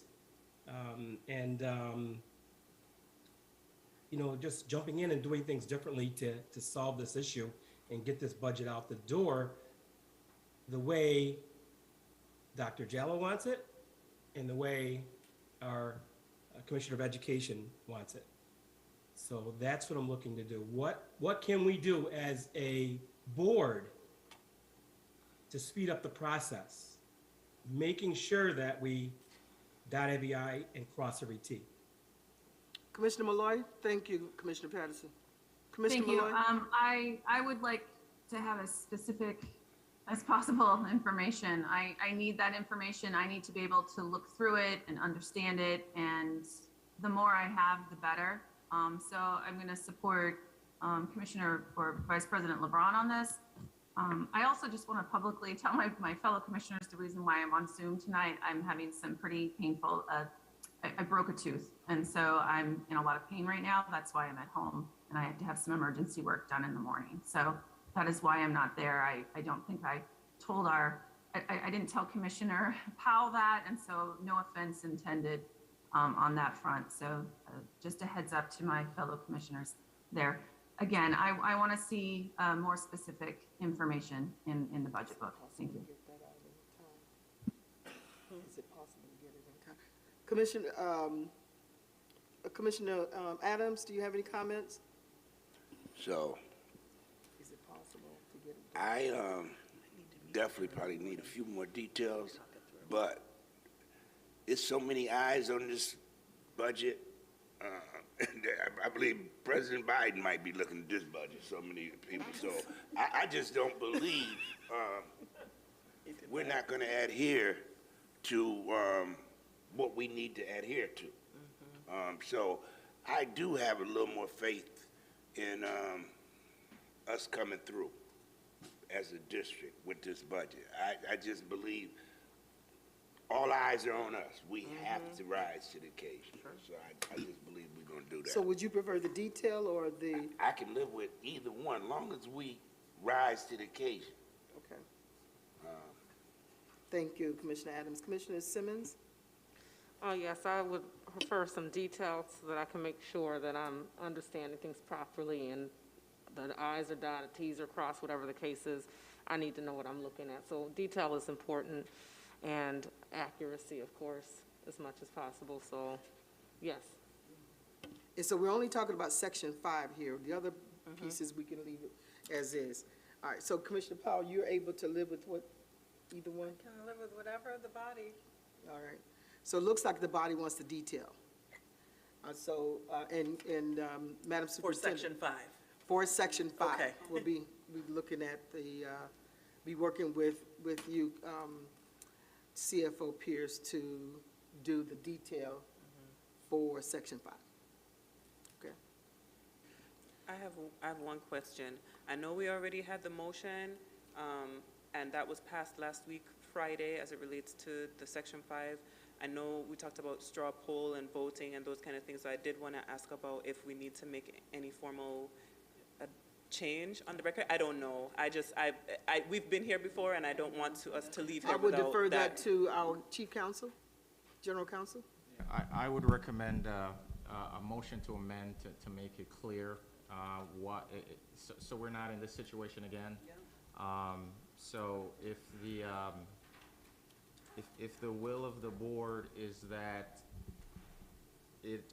so I have some suggested language. Motion to amend resolution 2021-2022-428 so that it reads, motion to change the format of the draft 2022-23 budget book to reinsert section 5 in the same format as it existed last year. Does that sound like what the board wants to do? Commissioner Powell? I know it's mostly humorous, but if we're not careful, it's actually going to say section 5, right smack in the middle of the budget book, as opposed to having the content.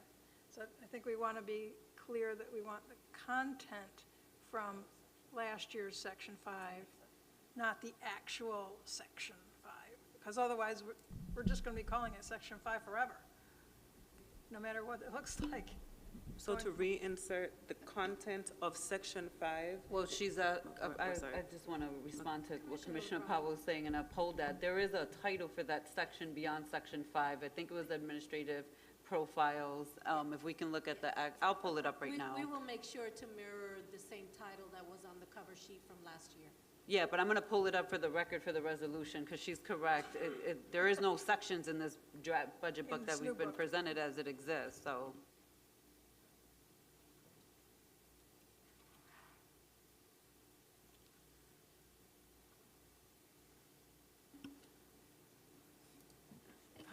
Didn't mean to derail it, it's just the way we have been framing the discussion.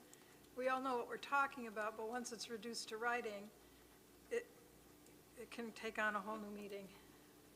So can we go on and just make the motion while the Vice President is looking up? Or Yes, I have the language now. Okay. It is the title, it starts on page 131, just for the record, for 21-22 Interactive Budget Book Draft on the website. It's Administration, Profiles, and Budget, which includes the administration, the Board of Education, the superintendent, General Counsel, Communications and Intergovernment Affairs, the Deputy Superintendent of Support Services, and Deputy Superintendent of Teaching and Learning. And those are all of the profiles and budgets under that section, which we've been calling section 5, but that is the legal language and terminology for all those budgets. Yep. Okay, so we've got the motion? No. Let me just make sure I have the language correctly. So. Right, so here's what I have. Okay. Motion to amend resolution 2021-22, 428, so that it reads, motion to change the format of the draft 2022-23 budget book to reinsert administrative profile and budget in the same format as it existed in the budget adopted last year. Sounds pretty clear. All right, so can I get that motion? Motion. Second? Second. All those in favor? No further discussion? Aye. Oh, I'm sorry, any further discussion? I thought we had enough discussion, but any further discussion on that? All in favor? Aye. Any opposed? All right, it carries. Thank you.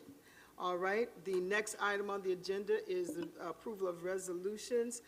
Can we vote on these together since you mentioned about the last? I know that there is one resolution that does need to be voted on after discussion in executive session, and so, but the resolution 527, that already took place, so you can make the vote on that one at this time. Those are the student disciplinary matters. Okay, so resolution 528, is that one that's going to go in this executive No, session? we're done with that. We're done with that? I'll make a motion that we approve Resolution 528. All right. No, is- 528, you have not discussed that. It does need Which one has we? Oh, 527. 527. I'm sorry, I I thought move she that said we that we approve voted. Resolution 527. All right, we're voting on resolution 527, is that correct? Correct. Okay, so is there a motion for 527? Commissioner Powell. Moved by Commissioner Powell, is there a second? Second. Seconded by Vice President LeBron. Any discussion?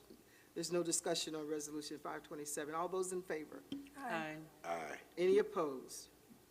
Thank you. Is there a motion, is this resolution going into executive session? That is correct. All right, all right. So can I get a motion for us to move into executive session? I'll make the motion, I'll read what it says here. Executive session to discuss matters related to the employment of a particular individual or other matters permitted by Section 105 of the Open Meetings Law, or to receive the advice and counsel of the General Counsel. That's my motion. Second. All those in favor? Aye. Aye. All right, we're into executive session, and we'll come back out and do our board survey. We did that. Thank you. It's a different meeting, so a different survey. The survey. We did the survey. That was for the other meeting.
open session, and we're going to vote on Resolution 528.